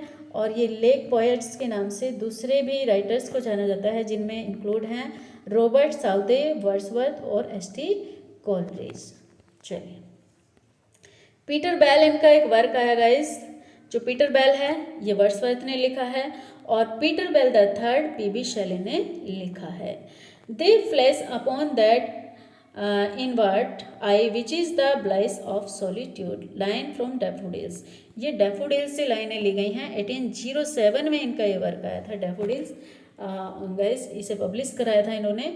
और ये डैफोडिल्स के बारे में बात कर रहे हैं कि दे flash upon that inward eyes, वो मेरी आँखों में इस तरह से चमकते हैं जब मैं उदास होता हूँ और अकेला होता हूँ। तो उस वक्त जो डैफोडिल्स हैं, जो डैफोडिल्स की वहाँ पर मैंने भीड़ देखी थी, और जो खुशी वो मुझे देते हैं, वो मेरी आँखों में उस वक्त जब चमकते हैं तो मैं सारे गम अपने भुला देता हूँ। नेक्स्ट है one impulse from a vernal wood, line has been taken from address to mister Arnold the table turned, ठीक है। तो इन्होंने आर्नोल्ड को ये लाइन एड्रेस की है। 1798 में इनका टेबल टर्न जो इनकी पोएम है टेबल टर्निट, ये वर्क आया था, और इसके अंदर इन्होंने एड्रेस किया है आर्नोल्ड को। ये लाइन है one impulse from a vernal would, जो मतलब प्रकृति है, जो जंगल है, उसका तो एक कण भी हमें मतलब ज़्यादा सिखा सकता है। तो ये लाइन ली गई हैं टेबल टर्निट से, इंपॉर्टेंट लाइनें हैं, याद रखनी है। Claimed that Wordsworth arrange it irresponsible and silly, इनको मतलब क्लेम किया गया है वर्ड्सवर्थ को, और क्या कहा गया है, इररिस्पॉन्सिबल इनको बताया गया है, सिली बताया गया है। तो ये किसने कहा है, फ्रांसिस जाफरी ने इनको कहा है। सिली कहा है, इररिस्पॉन्सिबल कहा है, कीवर्ड है गाइस, याद रखना है। इररिस्पॉन्सिबल और सिली किसने कहा है, तो फ्रांसिस जाफरी ने कहा है। बुक्स 9 के अंदर एक्सकर्जन में गाइस ऐसा बोला है फ्रांसिस जाफरी ने। और this work will not success, और ये वर्क इनका सक्सेस नहीं होगा, ये भी फ्रांसिस जाफरी ने बोला था। जो एक्सकर्जन है इनका वर्क, ये जो है सक्सेस नहीं होगा, जो बुक 9 में आया था। इसी वर्क को क्लेम करते हुए इन्होंने बोला था वर्ड्सवर्थ को कि इररिस्पॉन्सिबल है और सिली है। चलिए नेक्स्ट है, Wordsworth has gone Europe 6 time. ये यूरोप की इन्होंने विजिट की थी, तो कितनी बार गए थे क्वेश्चन पूछ लिया जाता है, तो ये 6 टाइम गए थे। वर्ड्सवर्थ रोट 523 सोनेट, इन्होंने टोटल जो सोनेट लिखे थे वो उनकी संख्या थी 523। वाई आर दाउ साइलेंट, तो ये क्या है, इनका एक लव सोनेट है। Why are thou silent, why are thou silent, ये लव सोनेट है इनका, रिपीटेड क्वेश्चन है, पहले मैं आपको बता चुकी हूँ। Wandering spirit and adventure, P B. Shelley ने इनको कहा है वंडरिंग स्पिरिट एंड एडवेंचर, यानी कि इनको घूमने का शौक था, बहुत विजिट करते थे ये, इधर उधर अच्छे अच्छे प्लेसेस पर जाते थे, प्रकृति के बीच में रहते थे। तो पी.बी. शेले ने इनको ऐसा वंडरिंग स्पिरिट बोला है, याद रखना है। वंडरिंग स्पिरिट किसने बोला है, तो पी.बी. शेले ने बोला है। इगोटिस्टिक सबलाइम बोला है गाइस जॉन कीट्स ने इनको। जॉन कीट्स ने क्या बोला है, इगोटिस्टिक सबलाइम। और nature fix in his blood, ऐसा बोला है थॉमस डी क्विंसी ने, कि जो नेचर है वो तो इनके ब्लड में मतलब मिक्स है। तो गाइस ये थे 200 क्वेश्चंस जो मैंने, मोस्ट इंपॉर्टेंट क्वेश्चंस थे जो मैंने आपको कराए। और अगर आपको क्लास अच्छी लगी हो तो प्लीज़ इसको शेयर और सब्सक्राइब जरूर करें गाइस। चलिए गाइस, अब तक किया हमने इम्पोर्टेंट क्वेश्चंस को और अब हम कर लेते हैं इम्पोर्टेंट कोटेशन को, जो इम्पोर्टेंस रखती हैं आपके एग्जाम के पॉइंट ऑफ व्यू से। सबसे पहले हम देख लेते हैं, इनकी पोयम है ओड टू ड्यूटी। तो इसमें है stand daughter of the voice of God. ये लाइन है गाइस, ये पूछ ली जाती है कि कहाँ से ली गई है ये लाइन। तो ये लाइन ली गई है ओड टू ड्यूटी से। और जो दूसरा क्वेश्चन यहीं से आता है गाइस कि ईस्टर्न डॉटर किसे कहा गया है, ईस्टर्न डॉटर किसको बुलाते हैं इस पोएम के अंदर, तो वो है ड्यूटी गाइस। याद रखना है, ड्यूटी को ईस्टर्न डॉटर कहा गया है। ईस्टर्न डॉटर मतलब गॉड की जिद्दी बेटी। नेक्स्ट है me this unchartered unsolved freedom tired. कवि कहता है कि मैं मतलब इस अनसोल्ड फ्रीडम से थक गया हूँ। I feel the weight of change desire. मैं ये जो मेरी इच्छाएं हैं ये बढ़ती ही जाती हैं और इनका अपने ऊपर बहुत भारी भरकम वेट फील करता हूँ। नेक्स्ट है my hope no more must change their name. ये कहते हैं कि जो इच्छाएं होती हैं वो डे बाई डे, दिन पे दिन बढ़ती जाती हैं, बदलती रहती हैं। तो जो मेरी आशाएं हैं वो अब और ज़्यादा ना बदले। I long for a response. मतलब ये कहते हैं रिस्पॉन्स मतलब rest that ever is the same. ये कहते हैं कि मैं एक ऐसे रेस्ट की, ऐसे रिस्पॉन्स की इच्छा करता हूँ कि जो हमेशा के लिए सेम हो। और मेरी जो इच्छाएं हैं एक के बाद जो एक बदलती रहती हैं वो अब ना बदलें। चलिए, ये जो लाइनें इन्होंने ओड टू ड्यूटी जो इन्होंने पोयम अपनी लिखी है गाइस, ये लिखी है इन्होंने इंस्पायर्ड होकर, जो ये थॉमस ग्रे हैं, इन्होंने अपना एक वर्क लिखा था ह्यूमन टू एडवर्सिटी। तो इससे इंस्पायर होकर इन्होंने ओड टू ड्यूटी को लिखा है। ओके गाइस, चलिए आगे देखते हैं। Bliss was it in that dawn to be alive but to be young was very heaven. Important line है, द फ्रेंच रिवॉल्यूशन से ली गई हैं। पीरियड के अंदर 11th बुक के अंदर ये लाइनें आती हैं। ये कहते हैं कि ब्लेस वाज इट, कि ये हमारे लिए वरदान है कि हम जीवित हैं। जीवित होना हमारे लिए एक वरदान है। But to be young was very heaven. ये कहते हैं कि अगर हम जवान होते हैं तो वो किसी स्वर्गीय अनुभूति से हमारे लिए कम नहीं होता। चलिए नेक्स्ट है ओ blithe overcome I have heard thee and rejoice. O cuckoo, shall I call thee bird or but a wandering voice? तो गाइज ये लाइनें ली गई हैं टू द कुकू से। ये कहते हैं ओ ब्लाइथ न्यू कमर, जो नई मोहित आवाज़ है मैं उसे सुन सकता हूँ, मैं उसका आनंद ले सकता हूँ। और मैं क्या तुम्हें कुक्कू बुला सकता हूँ? Shall I call the bird, या फिर मैं तुम्हें कोई बर्ड कहकर बुलाऊँ। और बट ए वंडरिंग वॉइस, या फिर मैं तुम्हें कोई भटकती हुई आवाज़ कहकर पुकारूँ। क्या हो तुम जो इतनी खूबसूरत आवाज़ में गा रही हो, जो तुम्हारी आवाज़ है वो मेरे मन को मोह रही है। चलिए नेक्स्ट लाइन है, इनकी इंपॉर्टेंट पोएम है ये द सोलिटरी रीपर। और इससे कुछ लाइनें हैं गाइज यहाँ पर। बिहोल्ड हर, देखो उसे, सिंगल इन द फील्ड, अकेली खेतों में, यॉन सॉलिटरी हाईलैंडलेस, वो अकेली सुंदर खूबसूरत सी लड़की, उसको देखो, है ना। No nightingale did ever chant, मतलब ये नाइटिंगल से उसकी तुलना करते हुए कहते हैं, कंपैरिजन कर रहे हैं गाइस कि कोई भी नाइटिंगल इतना सुंदर नहीं गा सकती। More welcome notes to weary band of travellers in some shady haunt, कि ये कहते हैं कि कोई भी नाइटिंगल इतना खूबसूरत नहीं गाती जितना कि वो लड़की गा रही है। और वहाँ पर जो वेरी, जो थके हुए यात्री होते हैं, ट्रैवलर होते हैं, जो वहाँ पर शरण लेते हैं, उनका इतने खूबसूरत तरीके से वेलकम नहीं करती है जितना कि इस लड़की ने अपने सॉन्ग द्वारा, अपने खूबसूरत गाने को सुनाकर उनको एक रेस्ट फील कराया है। चलिए नेक्स्ट है, a voice so thrilling never was heard. ये कहते हैं इतनी खूबसूरत आवाज़, इतनी थ्रिलिंग वॉइस मैंने कभी नहीं सुनी। इन स्प्रिंग टाइम मतलब स्प्रिंग टाइम में भी, फ्रॉम द कुकू बर्ड जो स्प्रिंग टाइम में गाती है, उससे भी मैंने इतनी खूबसूरत आवाज़ कभी नहीं सुनी। Breaking the silent of the sea, इसकी आवाज़ इतनी खूबसूरत है, जो सी की साइलेंस है उसको भी ब्रेक कर रही है, उसको तोड़ते हुए अमंग द फर्देस्ट हैब्रिज, मतलब अपने मन को मोह लेने वाली ये एक खूबसूरत आवाज़ है। तो ये सॉलिटरी रिपर से ये लाइनें हैं। नेक्स्ट चलते हैं गाइस, इंपॉर्टेंट पोयम है I wandered lonely as a cloud. ये डैफोडिल है, डैफोडिल का दूसरा टाइटल है I wandered lonely as a cloud, यानी मैं अकेला एक बादल की तरह, आवारा बादल की तरह घूम रहा था। तो ये फर्स्ट लाइन है पोयम की और दूसरा टाइटल है डैफोडिल्स।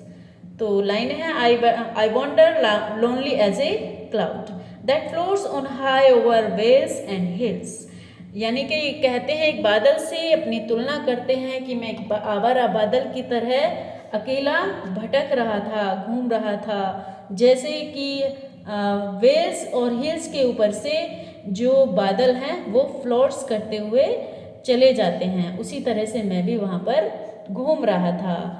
और क्या हुआ, व्हेन ऑल एट वंस, जब मैं वहाँ घूम रहा था तो आई सा ए क्राउड, मैंने एक भीड़ को देखा, ए होस्ट ऑफ गोल्डन डैफोडिल्स, मैंने एक भीड़ को देखा जो गोल्डन डैफोडिल्स की थी।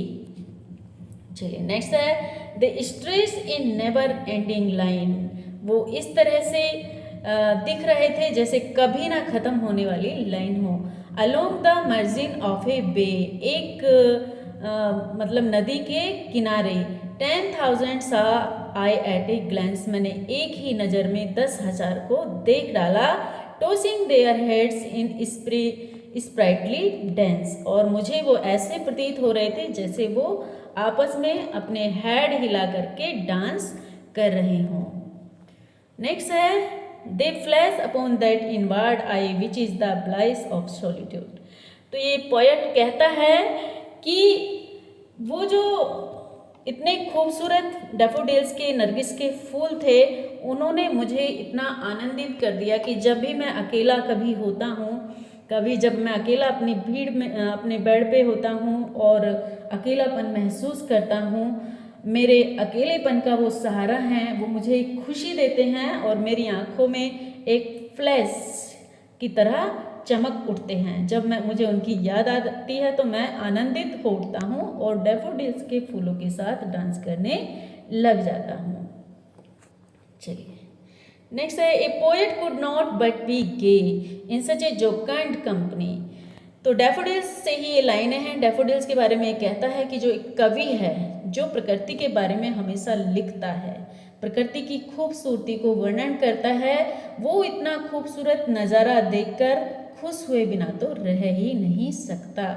वो खुश जरूर होगा, है ना, खुश हुए बिना नहीं रह सकता। इन सच ए जोकांड कंपनी, इतनी आनंदमय कंपनी जब उसे मिल रही हो, इतना खूबसूरत नज़ारा उसको देखने के लिए मिल रहा हो, तो वो खुश हुए बगैर नहीं रह सकता। नेक्स्ट है poetry is the spontaneous overflow of powerful feelings, it takes its origin from emotion recollected in tranquillity. Most important है गाइस, पोएट्री के बारे में वर्ड्सवर्थ की ये डेफिनेशन है जिसको इन्होंने दिया है प्रीफेस टू लिरिकल बैलेड के अंदर, जो इन्होंने पोएटिक डिक्शन लिखा था उसके अंदर इस जो डेफिनेशन है ये पोएट्री की, इसको दिया है। ये कहते हैं पोएट्री के बारे में, poetry is the spontaneous overflow. तो जो पोएट्री है एक ऐसा बहाव है, एक ऐसा लगातार पावरफुल फीलिंग्स का बहाव है जो टेक्स इट ओरिजिन, और इसका जन्म कहाँ होता है, इसकी जो फीलिंग्स रिकलेक्ट होती हैं वो होती हैं अकेलेपन में, वो होती हैं मतलब शांति में, शांति के माहौल में, जहाँ बिल्कुल पीस हो, वहाँ पर ये जन्म लेती हैं। But Europe at the time was thrilled with joy, France standing on the top of golden hours and human nature seeming born again. ये प्रिल्यूड की लाइन है गाइस, और ये जब फ्रेंच रिवॉल्यूशन आई थी फ्रांस के अंदर और उसके बाद का जो नज़ारा था उसको एक्सप्लेन किया है पोएट ने उन्होंने कहा है, but Europe at the time, जो यूरोप की स्थिति थी उस टाइम में क्या थी, थ्रिलिड विद जॉय, जो मतलब वो थ्रिलिड विद जॉय, वो आनंद से थ्रिलिड हो रहा था। French standing on the top of golden hours, French ऐसा लग रहा था कि वो गोल्डन आर्स के ऊपर खड़ा हुआ है। और and human nature seeming born again, जो ह्यूमन नेचर है वो फिर से एक बार फिर से जन्म ले रही है। तो ये प्रिल्यूड की लाइनें हैं। Resolution and independence sometime knows at the leech gather. Guys ये जो इनकी पोयम है रिसोल्यूशन एंड इंडिपेंडेंस, इसका दूसरा टाइटल है द लीच गैदर्ड। पूछ लिया जाता है एग्जाम में, आपको याद रखना है। दूसरा टाइटल है द लीच गैदर्ड, ठीक है। तो यहाँ से लाइनें हैं, आपको ध्यान रखना है। द लीच गैदर्ड इसमें आंसर में दे दिया जाए या रिसोल्यूशन एंड इंडिपेंडेंस दे दिया जाए तो ध्यान रखना है इन लाइनों को, दोनों ही पोयम से हैं क्योंकि दोनों टाइटल एक ही हैं। All things that love the sun are out of doors, the sky rejoices in the morning's birth। तो गाइस ये कहते हैं कि जो सारी चीज़ें हैं that love the sun, जो आर आउट ऑफ डोर्स, जो सन को, जिनको सन प्रिय होता है, जिनको रोशनी प्रिय होती है, वो आउटडोर होती हैं, सारी दरवाजे के बाहर होती हैं। The sky rejoicing in the morning bird, जो आसमान है, जो खुला आसमान है, जब सुबह होती है तो वो ऐसा लगता है जैसे वो आनंदित हो उठा हो, ठीक है। तो सुबह का जो वक्त है, मॉर्निंग का जो वक्त होता है, वो ऐसा लगता है कि जो वो अपने आप में आनंदित हो जाती है, हो उठती है जब सुबह सूरज निकलता है। As high as we have mounted in delight, in our dejected do we sink as low। ये कहते हैं as high as we have mounted in delight, जब हम आनंदित होते हैं, जब हम खुश होते हैं अंदर से, तो हम एक माउंटेन की तरह होते हैं, मतलब एक ऊपर उठते हैं हम, ठीक है। और इन आर रिजेक्शन, हमारा रिजेक्शन कब होता है, इन आर डिजेक्शन, हमारा डिजेक्शन कब होता है, वी सिंक एज लो, जब हमारा डिजेक्शन होता है, जब हम खुशी में नहीं होते, सोरों में होते हैं, गम में होते हैं, तो हम नीचे गिर जाते हैं, हम उतने ही नीचे आ जाते हैं जितने कि आनंद में ऊपर उठते हैं। I hear the skylark warbling song in the sky. ये कहते हैं कि मैंने स्काई लार्क को सुना वर्बलिंग करते हुए, यानी कि गाना गाते हुए आसमान में। तो ये लाइनें भी ली गई हैं द लीच गैदर्ड से, याद रखना है। We poet in our youth begin in gladness, but there of come in the end despondency and madness. ये कहते हैं, ये लाइनें भी लीच गैदर्ड से हैं गाइस। और ये कहते हैं कि हम पोएट, जो हम पोएट हैं, क्या होता है हमारी लाइफ में, जब हम जवान होते हैं तो हम खुशी से भरे रहते हैं, ग्लैडनेस से भरे रहते हैं। But there of come in the end, जब हमारे लाइफ का एंड आने वाला होता है, जब हम बूढ़े हो जाते हैं, तो क्या हो जाता है, डेस्पोंडेंसी एंड मैडनेस से, पागलपन से और अकेलेपन से, निराशा से हम घिर जाते हैं। ये रिसोल्यूशन एंड इंडिपेंडेंस की ही लाइनें हैं। चलिए नेक्स्ट है स्कोन तिरस्कार। स्कोन कहते हैं तिरस्कार को। Scorn not the sonnet critic you have frowned mindless of it just honours with this key Shakespeare unlocked his heart. तो ये स्कोन नॉट द सोनेट है, एक विलियम वर्ड्सवर्थ ने लिखा है गाइज, इसमें शेक्सपियर के लिए लिखा है ये इन्होंने। और ये कहते हैं उनकी सोनेट के बारे में कि कहते हैं कि क्रिटिक्स उनकी सोनेट का तिरस्कार मत करो, है ना, उनको गुड़की मत दिखाओ। उन्होंने तो क्या किया है, mindless of it just honour, इसको जस्ट ऑनर करो, सम्मानित करो, है ना, अपने माइंड से अलग हटकर उसे सम्मानित करो। और देखो उन्होंने क्या किया है शेक्सपियर ने तो इस की के द्वारा, जो सोनेट है, सोनेट को ये इन्होंने यहाँ पर की बोला है, विद दिस की, इस की के द्वारा अपने हृदय को खोलकर रख दिया है। With this key Shakespeare unlocked his heart, यानी कि शेक्सपियर ने अपने हृदय को खोलकर रख दिया है इन सोनेट के द्वारा। तो उनका तिरस्कार मत करो, उनको जस्ट ऑनर करो। चलिए, द टेबल टर्न इट, ये इंपॉर्टेंट लाइन है, टेबल टर्न इट से ली गई हैं। कम fourth into the light of things, late nature be your teacher. तो ये कहते हैं कि कम fourth into the light of things, यानी कि प्रकाश में आओ, उजाले में आओ, बाहर निकलो, और let nature be your teacher, और प्रकृति को अपना शिक्षक बनने दो। One impulse from a vernal wood may teach you more of more. ये कहते हैं कि जो प्रकृति है उसका, जो बसंत है उसका सिर्फ एक कण ही आपको एक टीचर से, जो संत होते हैं, may teach you more of man of moral evil of good than all the sages can। जो संत तुम्हें अच्छाई और बुराई के बारे में सिखाते हैं, समझाते हैं, जो गुरु होते हैं हमारे, वो हमें अच्छा और बुरे रास्ते के बारे में बताते हैं, अच्छाई और बुराई के बारे में हमें समझाते हैं। ये जो बसंत है, ये जो प्रकृति है, कहीं ज़्यादा, उनसे कहीं ज़्यादा आपको सिखा सकती है। Enough of science and of art, close up those barren leaves। ये कहते हैं enough of science and art, बहुत हो चुका तुम्हारा ये साइंस और आर्ट का खेल, ये पढ़ाई आपकी बहुत हो चुकी है, ये साइंस और आर्ट बहुत हो चुकी है। क्लोज अप, बंद कर दो इन्हें, दोज बैरन लीव्स, इन बैरन लीव्स को अब आप बंद कर दो और प्रकृति में आओ और उससे सीखो। नेक्स्ट है the world is too much with अस। यहाँ से लाइनें ली गई हैं गाइज, इसकी इंपॉर्टेंट लाइनें हैं। The world is too much with us late and soon. ये कहते हैं कि हम कितने भौतिकवाद हो चुके हैं, जो संसार है वो पहले भी और बाद में भी हमारे साथ ही था। जो प्रकृति है वो हमेशा हमारे साथ रही है, लेकिन हम अब सब कुछ भुला चुके हैं, भौतिकवाद हो गए हैं। ठीक है, getting and spending will lay waste our power. हम अपनी शक्तियों को सिर्फ कमाने में और खर्च करने में ही वेस्ट कर देते हैं। Little we see nature that in ours. हमें हमारी प्रकृति के लिए हमारे पास समय ही नहीं है, हम अपने प्रकृति में कुछ भी नहीं देखना चाहते, उसके लिए जरा सा भी समय हमारे पास नहीं है। We have given our hearts away a sordid boon, this sea that bears her bosom chest to the moon.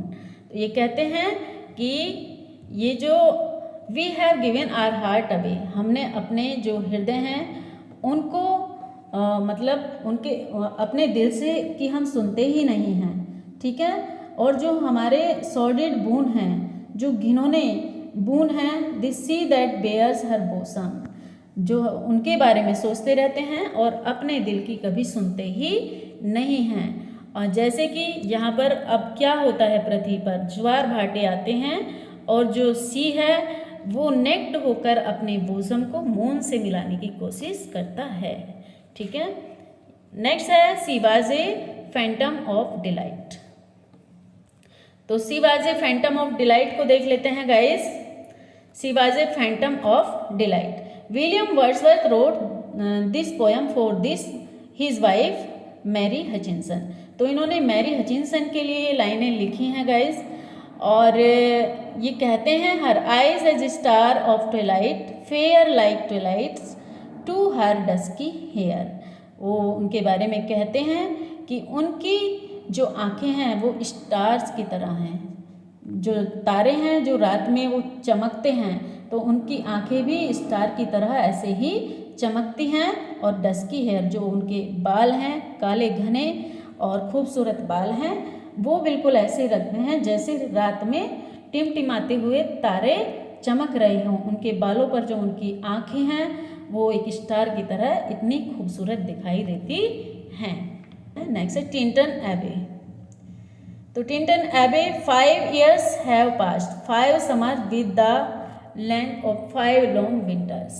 तो गाइस ये कहते हैं कि 5 साल बीत चुके हैं, और 5 साल में क्या हुआ है, 5 साल के अंदर 5 summers विद 5 लंबी गर्मियाँ बीत गई हैं और 5 लंबी सर्दियाँ भी बीत गई हैं।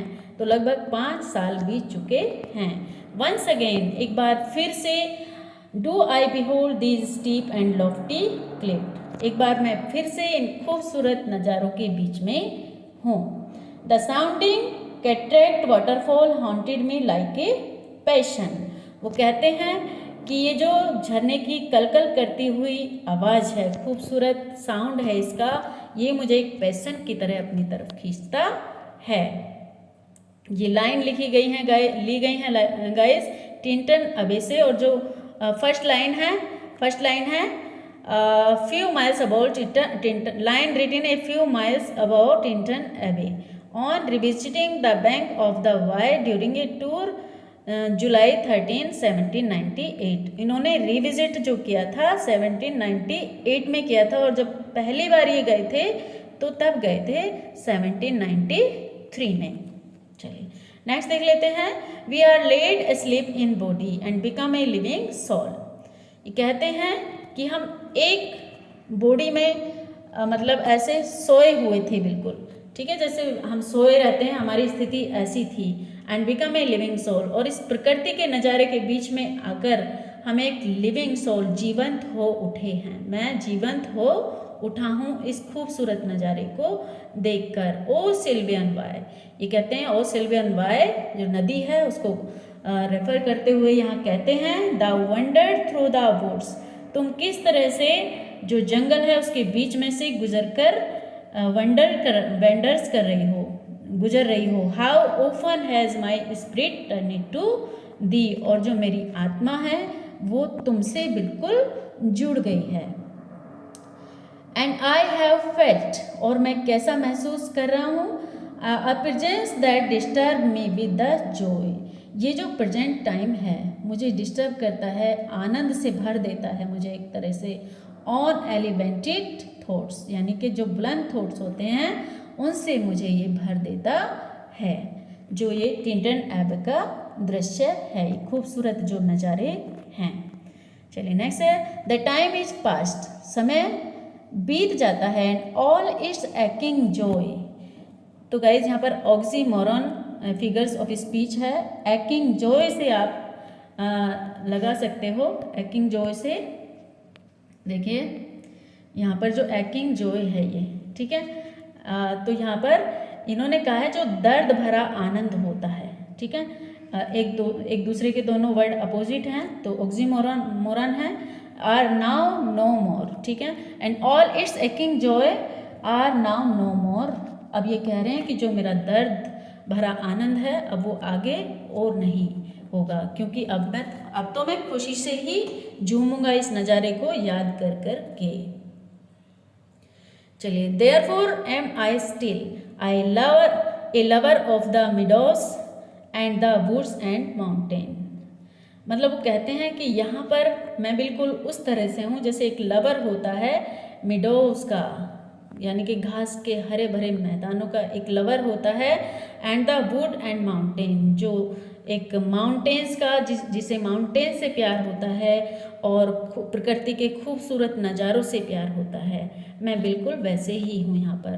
फीवर ऑफ द वर्ल्ड, ये लाइनें भी टिंटन एबे से ली गई हैं गाइस, और ये कहते हैं कि फीवर ऑफ द वर्ल्ड, यानी कि भौतिक चीज़ों का जो फीवर है वो अब इनका मतलब कहने का है कि वो मेरे ऊपर अब नहीं रहेगा। Fever of the world. Next है the anchor of my purest thoughts, the nurse, the guide, the guardians of my heart and soul of all my moral being. तो ये कहते हैं, प्रकृति को ही कहते हैं, प्रकृति को एड्रेस करते हुए कहते हैं कि प्रकृति क्या है इनके लिए, वो एंकर है इनके प्योरेस्ट थॉट्स की। जो इनके अंदर प्योर थॉट्स जन्म लेते हैं तो वो प्रकृति की वजह से लेते हैं। वो इनकी नर्स है, इन्हें गाइड करती है, इनकी गार्जियन है और इनके आत्माओं से जुड़ी है, ठीक है गाइज। इनकी जो सोल है उनको मोरल थॉट्स देती हैं।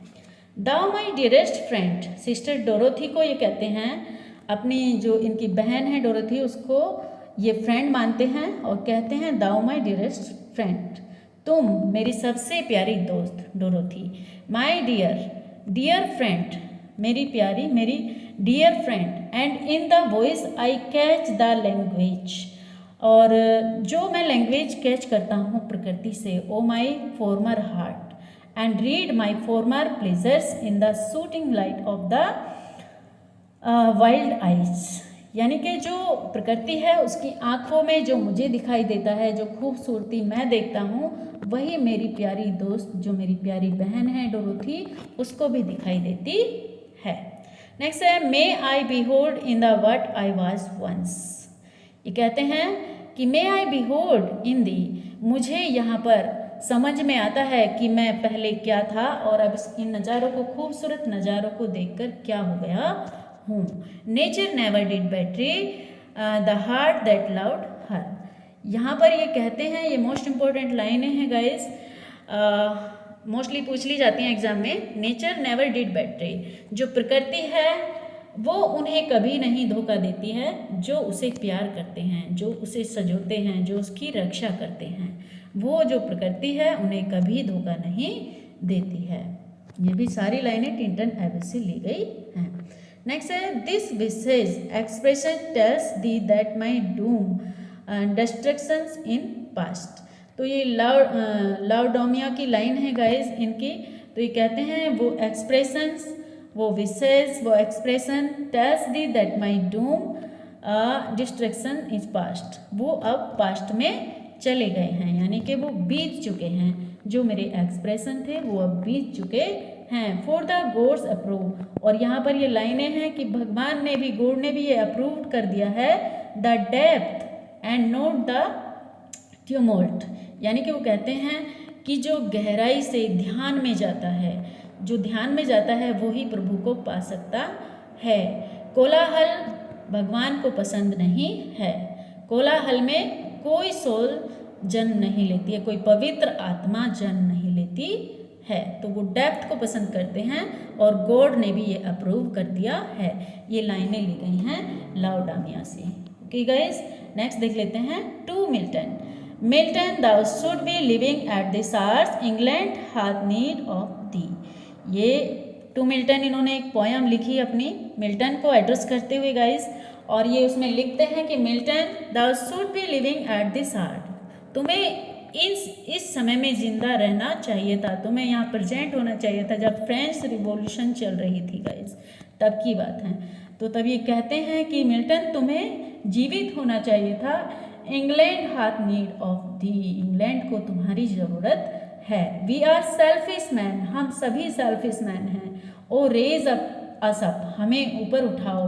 रिटर्न टू अस अगेन, वापस लौटो हमारे लिए, दोबारा आओ यहाँ पर। एंड गिव अस मैनर्स, हमें मैनर्स दो, गुण दो, वर्च्यू दो और फ्रीडम दो, और हमें पावर दो मिल्टन। तो ये मिल्टन को पुकारते हैं और बुलाते हैं, कहते हैं कि तुम यहाँ पर आओ और हमें संभालो। चलिए, the soul was like a star and dwelt apart.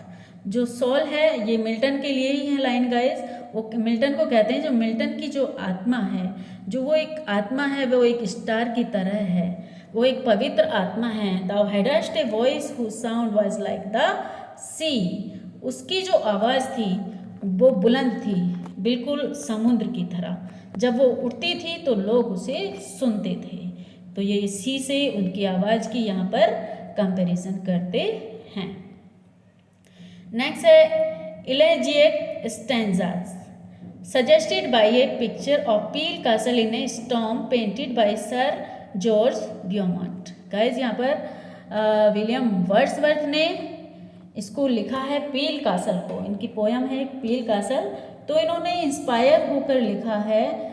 जो जॉर्ज ग्योमॉन्ट हैं, इन्होंने एक पेंटिंग, एक पिक्चर बनाई थी गाइस, ठीक है। तो उस पिक्चर से, पील कासल की एक पिक्चर बनाई थी जो स्टॉर्म, जो तूफान से घिरी हुई थी, ठीक है। तो उससे इन्होंने प्रभावित होकर पील कासल को लिखा, और उसकी ये लाइनें हैं, farewell farewell the heart that lives alone, यानी कि वो कहते हैं कि ऐसे हार्ट को फेयरवेल जो अकेला महसूस करता है, जो अकेला रहता है, अकेला महसूस करता है, ऐसे जो हृदय को हम फेयरवेल करते हैं। Not without hope we suffer and we मौन, ये कहते हैं कि जो आशाएं होती हैं, जो होप होती हैं, वो हमें जीवित रखती हैं, वो हमारे जीने का सहारा होती हैं। विदाउट होप तो हम क्या हो जाते हैं, हम सिर्फ जन्म लेते हैं और फिर मर जाते हैं और हम सफ़र करते हैं, ठीक है। हम दुखी रहते हैं पूरे टाइम अगर हमारे अंदर आशाएं नहीं होती हैं। आशाएं ही हमें खुश रखती हैं और आशाएं ही हमें जीवित रखती हैं। तो पील कासल से लाइनें ली गई हैं। नेक्स्ट है just for a handful of silver he left us, just for a riband to stick in his coat.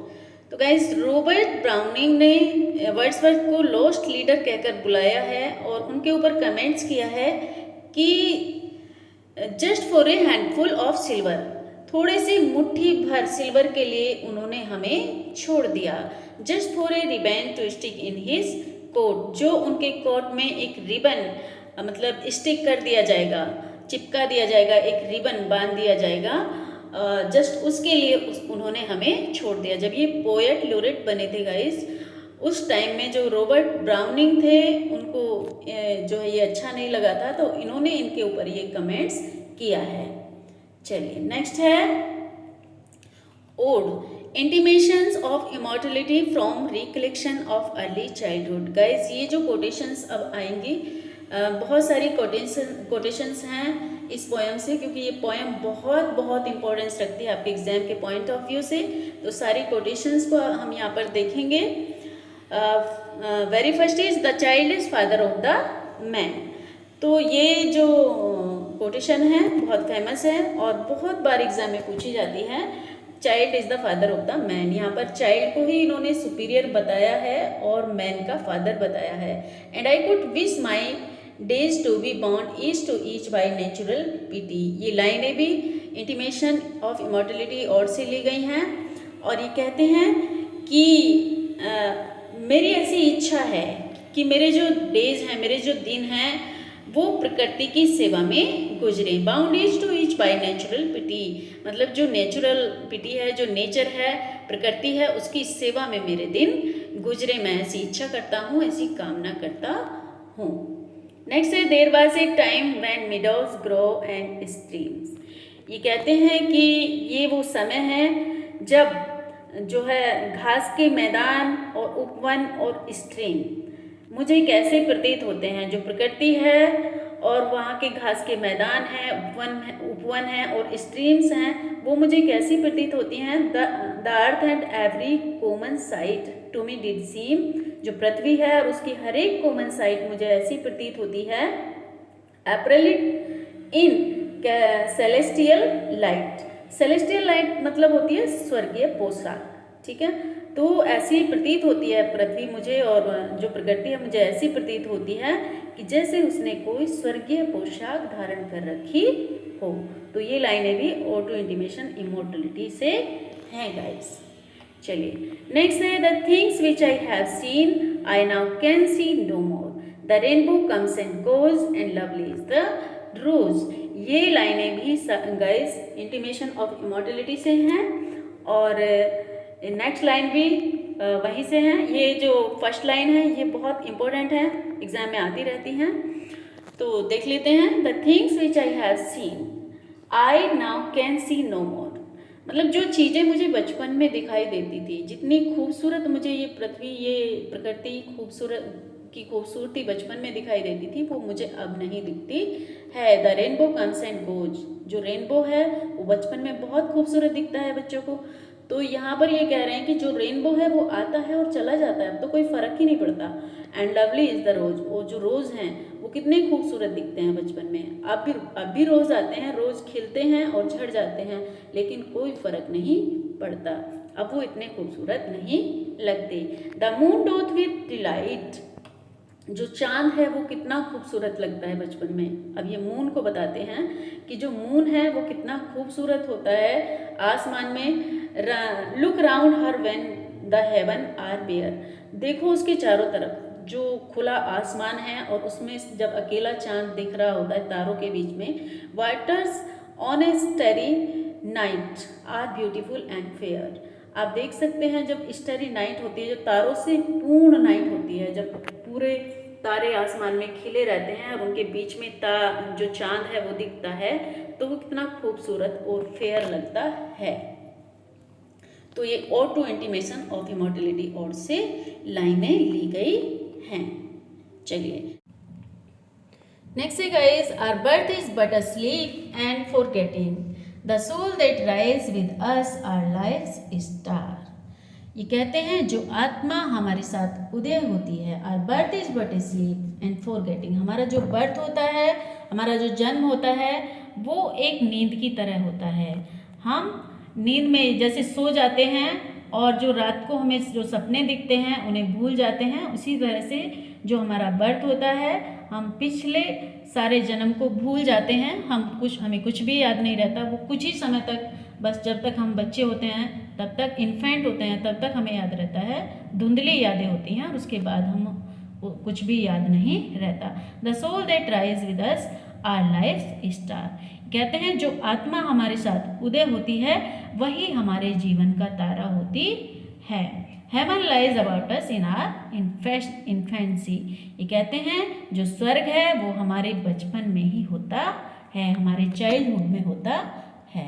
चलिए नेक्स्ट है, earth fills her lap with pleasure of her own. जो पृथ्वी है वो क्या करती है, fills her lap with pleasure, उस अपने जो उसकी गोद है वो हमेशा खुशियों से भरी रहती है। जो प्रकृति है वो हमारे लिए बहुत खुशियाँ लेकर आती है। ए 6 years darling of a pygmy size, ये कॉलेज के चाइल्ड को यहाँ पर इन्होंने एड्रेस करते हुए लिखा है, उसके लिए लाइन है 6 years darling of a pygmy size guys.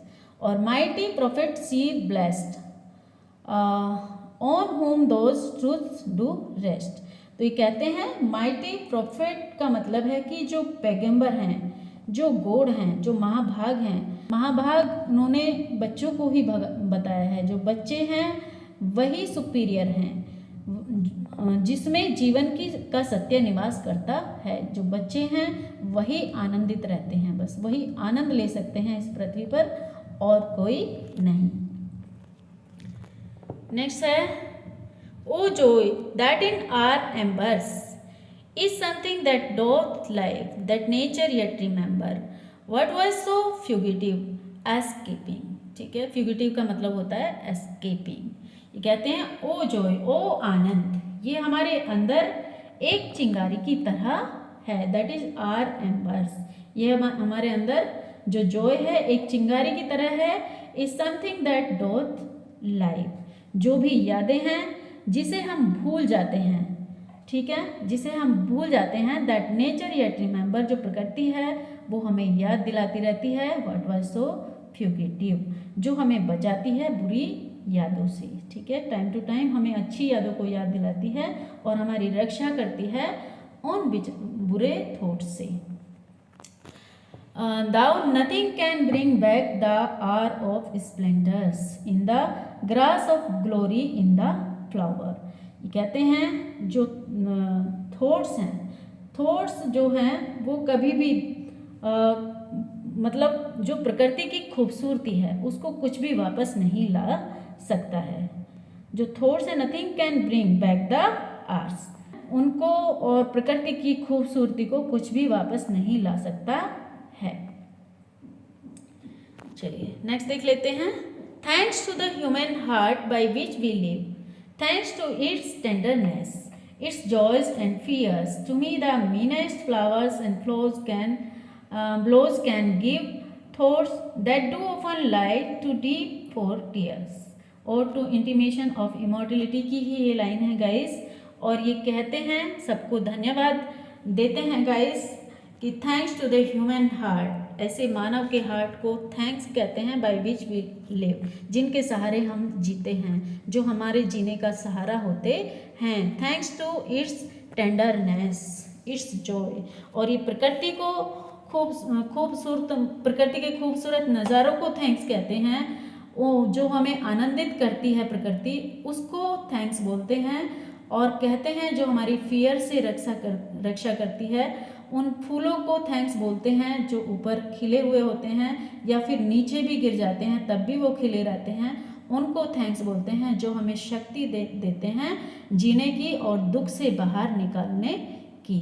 ठीक है, जो हमें हमारे आंसुओं से, हमारे दुख से, गहरे दुखों से बाहर निकालने की शक्ति देते हैं जो वो प्रकृति है, उसको ये थैंक्स बोलते हैं। तो ये ऑटो इंटीमेशन ऑफ इमॉर्टलिटी से लाइनें ली गई हैं गाइस। तो गाइस कैसी लगी आपको ये लाइनें? सभी इंपॉर्टेंट्स लाइन को मैंने आपको यहाँ पर एक्सप्लेन किया है। आई होप आपको ये सभी समझ आई होंगी और क्लास आपको अच्छी लगी होगी गाइस। आई होप ये आपके लिए बहुत बेनिफिशियल होगी क्लास।